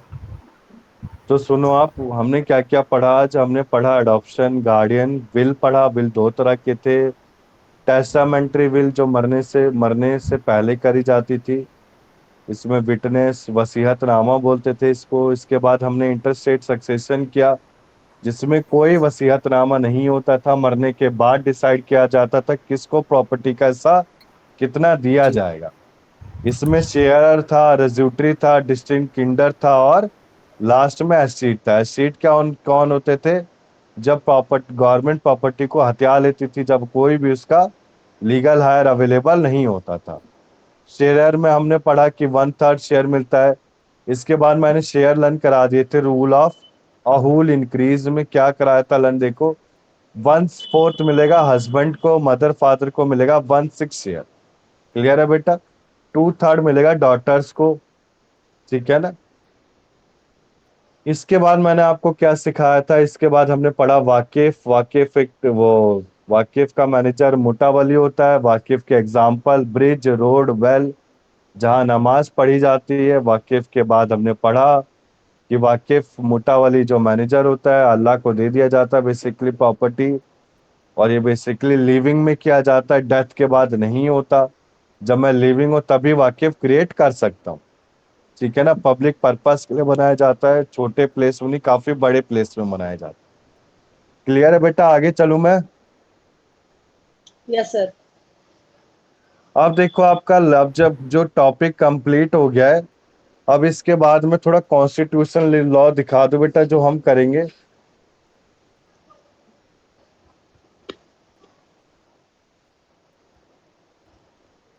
कॉन्स्टिट्यूशन लॉ बेटा बेसिकली ये है, ठीक है ना? मैंने एक ये प्रॉपर पीडीएफ निकाला है 27 पेजेस का, ठीक है ना? तो सर ये इसमें आईपीसी डिटेल सेम है? क्या बेटा? आईपीसी और ये सेम है क्या? लो आईपीसी दिखा देता हूँ उनको। नहीं नहीं नहीं, मैं पूछ रहा हूँ आपसे, ये दोनों नहीं सेम नहीं, है क्या? दिखा देता हूँ उनको। मेरे पास सेम नहीं है, पर आईपीसी अलग है बेटा, कॉन्स्टिट्यूशन लॉ अलग है। कॉन्स्टिट्यूशन लॉ में आप आर्टिकल्स पढ़ोगे, ठीक है ना? फंडामेंटल राइट्स, फंडामेंटल ड्यूटीज, क्या आर्टिकल्स हैं, हाँ ठीक है हाँ। अभिषेक? और क्या वो रिट्स हैं, 4 तरह के रिट्स होते हैं। ये मैंने बेटा पढ़ा भी और पढ़ा भी रहा हूँ। ये हर साल मैं कॉन्स्टिट्यूशन लॉ कहीं ना कहीं पढ़ाता ही हूँ, ठीक है ना? तो कॉन्स्टिट्यूशन लॉ मुझे मुंह जबानी लर्न है, मेरे को पीडीएफ की भी जरूरत नहीं, ठीक है ना? पर पीडीएफ आपको दिखाने के लिए तो दिखाना ही पड़ेगा। ठीक है सर, समझ गया। रिट्स में क्या है? हार्बियस कॉर्पस, मैंडामस, ये सब कोवारेंटो, ये सारी चीजें पढ़ोगे। राइट ऑफ सिरारी, ठीक है ना? ये सारी चीजें पढ़ेंगे। तो हम कॉन्स्टिट्यूशन लॉ में क्या पढ़ेंगे मैं आपको बता देता हूँ बेटा। ये कॉन्स्टिट्यूशन लॉ का पीडीएफ आ गया था ना सबके पास? आ गया सर। ये आ गया नैना आपके पास? जी सर। ये बेटा मेरे को अच्छा लगा, ठीक है ना? ये आपके एडवोकेट बनने के बाद यूज होगा, ठीक है ना? और एक चार्ट फॉर्म में कॉन्स्टिट्यूशन लॉ में आधा काम मैंने कर दिया है, आधा काम बाकी है, तो मैं नेक्स्ट क्लास तक प्रोवाइड कर दूंगा, ठीक है ना? आपको पहले ही पहुंच जाएगा संडे की क्लास से पहले, ठीक है ना? Okay sir. वो बहुत ज्यादा ही इजी है बेटा, वो एमसीक्यू के लिए तो एक तरह से एक वो है। आपको जो कॉन्स्टिट्यूशन लॉ तो इस बार थोड़ा कठिन दिया था, बच्चे बोल रहे थे, तो इसी के लिए मैंने चार्ट का वो बनाया है कि आप गलत ना करो। अब देखो मुस्लिम लॉ के आपके पास सेक्शन आए थे कि नहीं आए थे? हाँ बेटा, एक बार मुस्लिम लॉ के सेक्शन कॉपी देख। नहीं है मेरे पास। नहीं आए ना? नहीं सर। हाँ तो चलो भिजवाता हूँ। उसको बनाना पड़ेगा ना मुस्लिम लॉ को, पहले मुझे मुस्लिम लॉ के सेक्शन बना के भिजवा दूंगा, ठीक है। ठीक है अब सर। देखो आप, आपका आता है कॉन्स्टिट्यूशन, मुस्लिम लॉ कॉन्स्टिट्यूशन लॉ का चार्ट फॉर्म पीडीएफ भिजवाता हूँ, ठीक है। अब बेटी कॉन्स्टिट्यूशन लॉ में हम क्या क्या पढ़ेंगे मैं डिटेल में बता देता हूँ आपको, ठीक है ना। ओके कॉन्स्टिट्यूशन लॉ में हम क्या क्या पढ़ेंगे, सबसे पहले आपके कॉन्स्टिट्यूशन लॉ में प्रेमेबल क्या है, प्रेमेबल कॉन्स्टिट्यूशन बनाया किसने, क्या इसमें जुडिशरी होते हैं, एग्जीक्यूटिव, ये सारे, पार्लियामेंट क्या होता है, जुडिशरी, बताओ आप। कॉन्स्टिट्यूशन लॉ कराऊं कि आईपीसी कराऊं, मुझे कोई दिक्कत नहीं है। सर, पहले आईपीसी करा दो। बताओ अभिषेक, क्या कराऊं, आईपीसी कराऊं क्या कराऊं? तो दोनों ही बड़े सब्जेक्ट्स हैं सर, एक्चुअली जो भी बेटर है अब वो भाई मेजोरिटी जो मेरे को बोलेंगे वही कराऊंगा मैं तो अरे देखो पहले कौन सी। इंडियन मैं पैनल कोड पढ़ लीजिए। आईपीसी मैं कर दो ना सर, सी आईपीसी कर दो। आईपीसी करा दूं? आईपीसी भी फाड़ू और बहुत। देखो आईपीसी के वोट ज्यादा हो गए। तो आईपीसी का नोट्स रेडी है, मैं चलो दिखा देता हूँ, रुको अभी। आप बताओ संदीप, दिव्या, क्या कराऊं मैं, आईपीसी कराऊं क्या कराऊं? सर आपके actually according step by step जो करना चाहिए वैसे कराओ। मेरे अकॉर्डिंग तो कॉन्स्टिट्यूशन लॉ है वैसे। अब वही करा दो सर, कोई बात नहीं। ये शाहीन बेटा, आपने हैंड रेस किया था, कोई डाउट है आपका?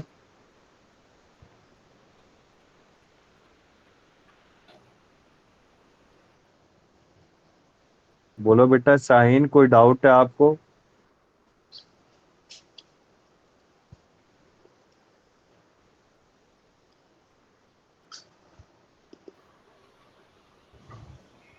बोलो बेटा, डाउट है आपको शाहीन?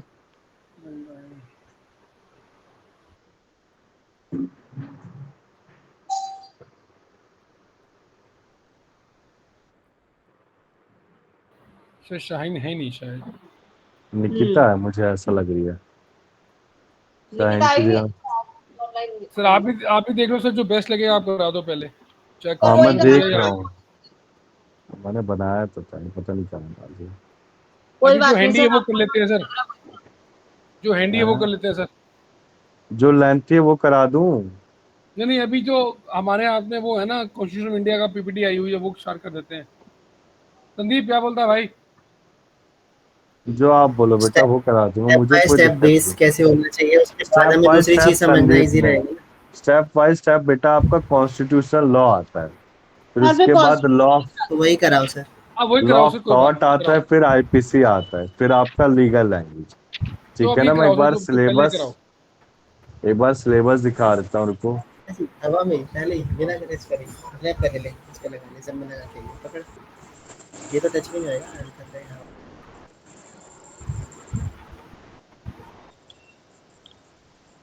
सर स्क्रीन में वो शो नहीं हो रहा। हाँ रुको बेटा, मैं खुद देख रहा हूँ ना इसी के लिए। ओके। ये मुस्लिम लॉ के क्वेश्चन आंसर मिल गए थे बेटा कुमार के? सर मेरे को नहीं मिले।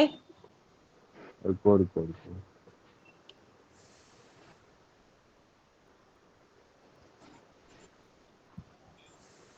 एक मिनट यार।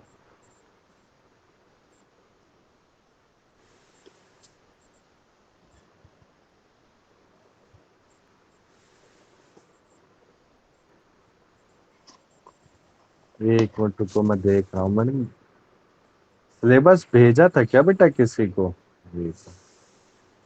नहीं भेजा नहीं, कल को याद आ गया।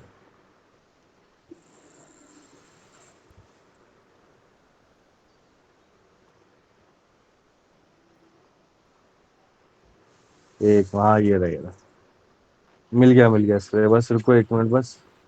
ठीक है ना, मेरे पास आईपीसी का बना है पर मैंने पता नहीं कहाँ रख दिया, किस फोल्डर में, मिल ही नहीं रहा।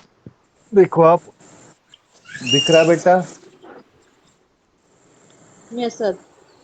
सबसे पहले मैंने LLB फर्स्ट पार्ट करा दिया, इसको संदीप देख लो आप। ठीक है ना, आज की क्लास मैंने इतनी रखी है, पर आपको कुछ चीजें समझा देता हूँ 15 मिनट में। कॉन्ट्रैक्ट 1 कंप्लीट है, किसी को डाउट था कॉन्ट्रैक्ट में? नहीं। आर्बिट्रेशन मैंने करा दिया, मैं सीरीज से चल रहा हूँ, ठीक है ना। फिर टॉट है, law of taught, consumer protection मुझे कराना है। फैमिली लॉ मैंने करा दिया, हिंदू मुस्लिम लॉ। लॉ ऑफ क्राइम बेटा आईपीसी है, मैं आप बता दो मुझे आईपीसी कराना है, मैं आईपीसी करा देता हूँ। फिर कॉन्स्टिट्यूशन लॉ कराता हूँ, बोलो। फिर सर लास्ट में कंफ्यूज लीगल मत करो, है। कंफ्यूज मत करो सर अब। आप बताओ ना, मैं क्या बताऊं? देखो, law of law of crime IPC पहले, फिर कॉन्स्टिट्यूशन लॉ। जो आप बोलोगे वो तो सर कराऊंगा, पर मैंने बोला तो था सर आपको आईपीसी कराने को, फिर आपने बोला नहीं वो उसके अकॉर्डिंग चलेगा। अब मैंने देखो हर साल कॉन्स्टिट्यूशन लॉ कराना है, उसी हिसाब से चल रहा था मैं। तो फिर चेंज कर लो इस बार। चलो चेंज कर देते हैं, ठीक है ना। बताओ अभिषेक, अभिषेक संदीप क्या कराना है? आईपीसी कराना नेक्स्ट क्लास से? सर आपकी कॉल है, आप आईपीसी करा दो सर। लगेगा। ठीक है। आईपीसी के बाद देखो दो बुकें रह जाएंगी बेटा, एक तो कॉन्स्टिट्यूशन लॉ, हाँ, ठीक है ना, और एक आपका क्या रह जाएगा कॉन्स्टिट्यूशन लॉ के बाद? Law of taught. टॉट में केस स्टडी ज्यादा है, ठीक है ना। Law of taught English law, इसको इंग्लिश लॉ बोला जाता है, ठीक है ना। लॉ ऑफ टॉट को इंग्लिश लॉ बोला जाता है। और दो टॉपिक रह जाएंगे आईपीसी के बाद। आईपीसी इस पूरे महीने में चलेगा, ठीक है ना। तो मैं जून के महीने में टॉट और कॉन्स्टिट्यूशन लॉ कराऊंगा। जुलाई के आखिरी तक ये आपका कोर्स कंप्लीट मुझे कराना ही कराना है। फिर एक दो क्लास अगर रही तो हम क्या करेंगे, अगस्त के फर्स्ट वीक में कर लेंगे। मिड ऑफ अगस्त आपकी बेटा डेट शीट चालू है, मतलब मिड अगस्त से आपके एग्जाम स्टार्ट हो जाएंगे, 15 अगस्त के बाद से, मिड में हो रहे ठीक हैं है सर, ना। पहले आप फर्स्ट वीक में होंगे। अब बेटा इस बार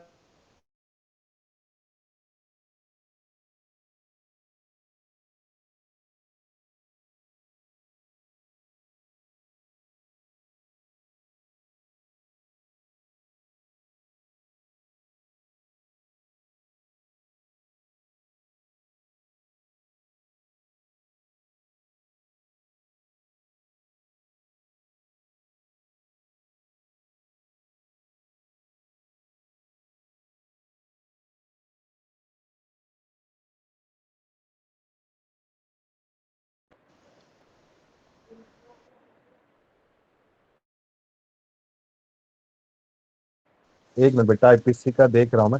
ओके सर। फिर मैं आईपीसी का चार्ट मैंने रखा है, बस 1 मिनट रुक जाओ, ज्यादा नहीं। हाँ ये रहा madam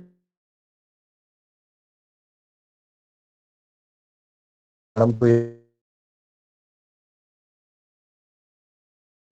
ma'am standing LLB first year. अब देखो आप, आईपीसी में खोल रहा हूँ, ये थोड़ा वैसा पीडीएफ है बेटा, वैसा है। मैं इसको और कलरफुल बनाने की कोशिश करूंगा, ठीक है। 1 मिनट रुको आप बस।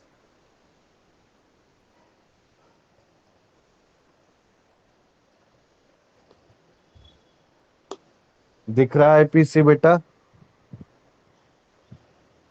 ये तो नॉर्मल पीडीएफ है, जैसे कॉन्स्टिट्यूशन लॉ का था ना, वैसे कि सारी जुरिडिक्शन है आईपीसी में क्या आता है। मैं इसको थोड़ा और अच्छे से कलरफुल बनाने की कोशिश करता हूँ, ठीक है। ओके देखो आईपीसी में आप क्या क्या पढ़ोगे, मैं वर्बली बोल देता हूँ, आईपीसी भी लर्न है मुझे।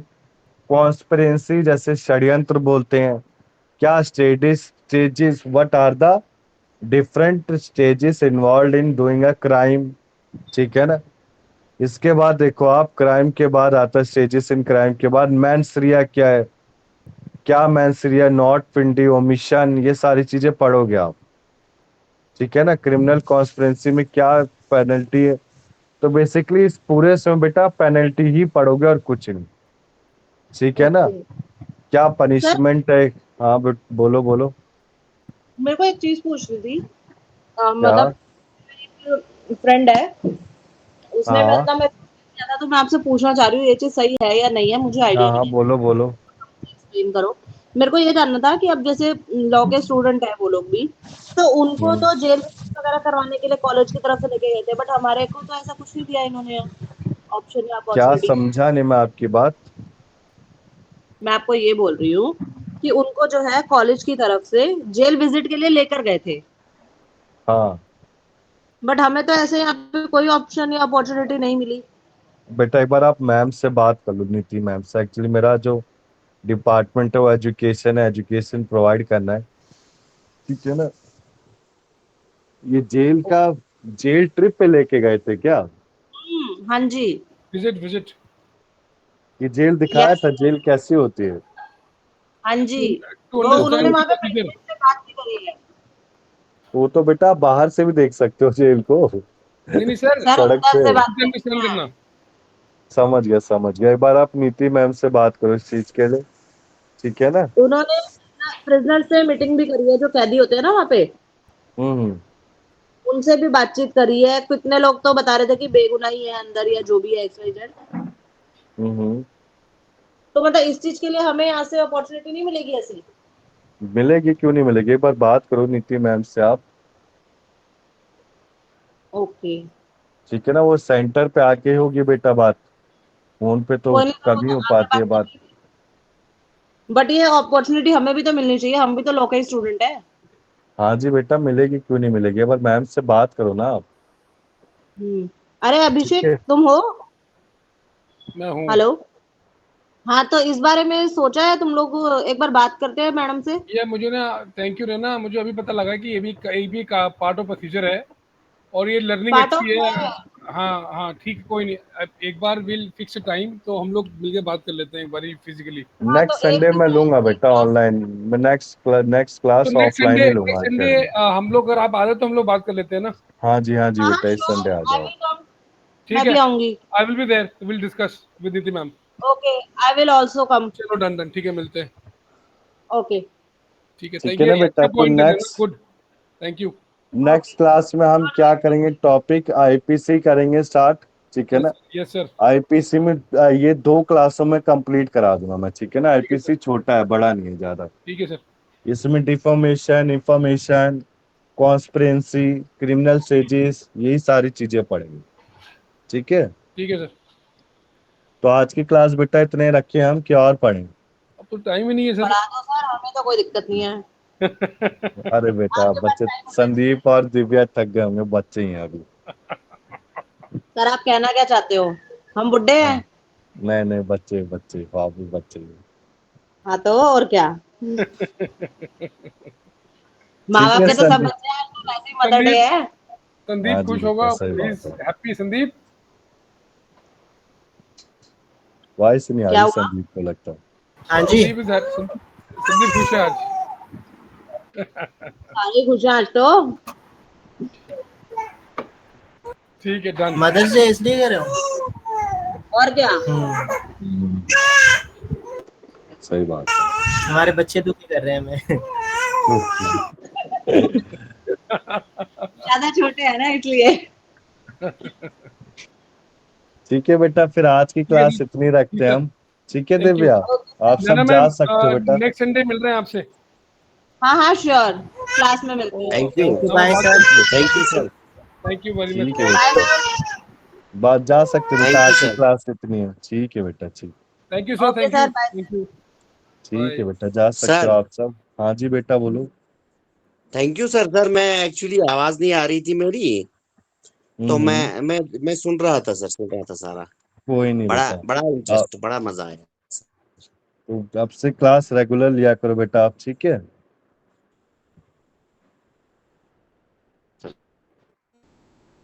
नाम क्या बेटा, शाहीन आपका हाँ नाम क्या है? सर। वॉइस नहीं आ रही बेटा, आपकी कट रही है वॉइस बहुत ज्यादा। जब से अच्छा अच्छा, जम्मू से, ठीक है बेटा, समझ गया। आप उसमें सर, मैसेज में डाल दो अपना नाम, मैं ठीक देख लूंगा नाम, ठीक है ना। मैसेज में डाल दो क्या नाम ठीक है सर। आपका।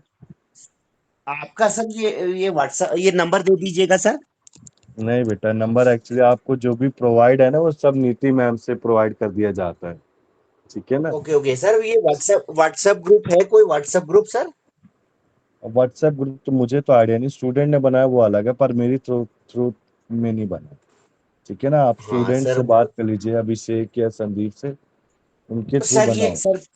सर मुझे हम्म। तो इनका कोई राब्ता ही नहीं है, किसी का अगर राब्ता दे दोगे सर? क्या बेटा, समझा नहीं मैं आपकी बात। इनका कोई कांटेक्ट नंबर, कोई व्हाट्सएप जिससे हम बात कर सके आपस में? किसका, स्टूडेंट का कि मैम का?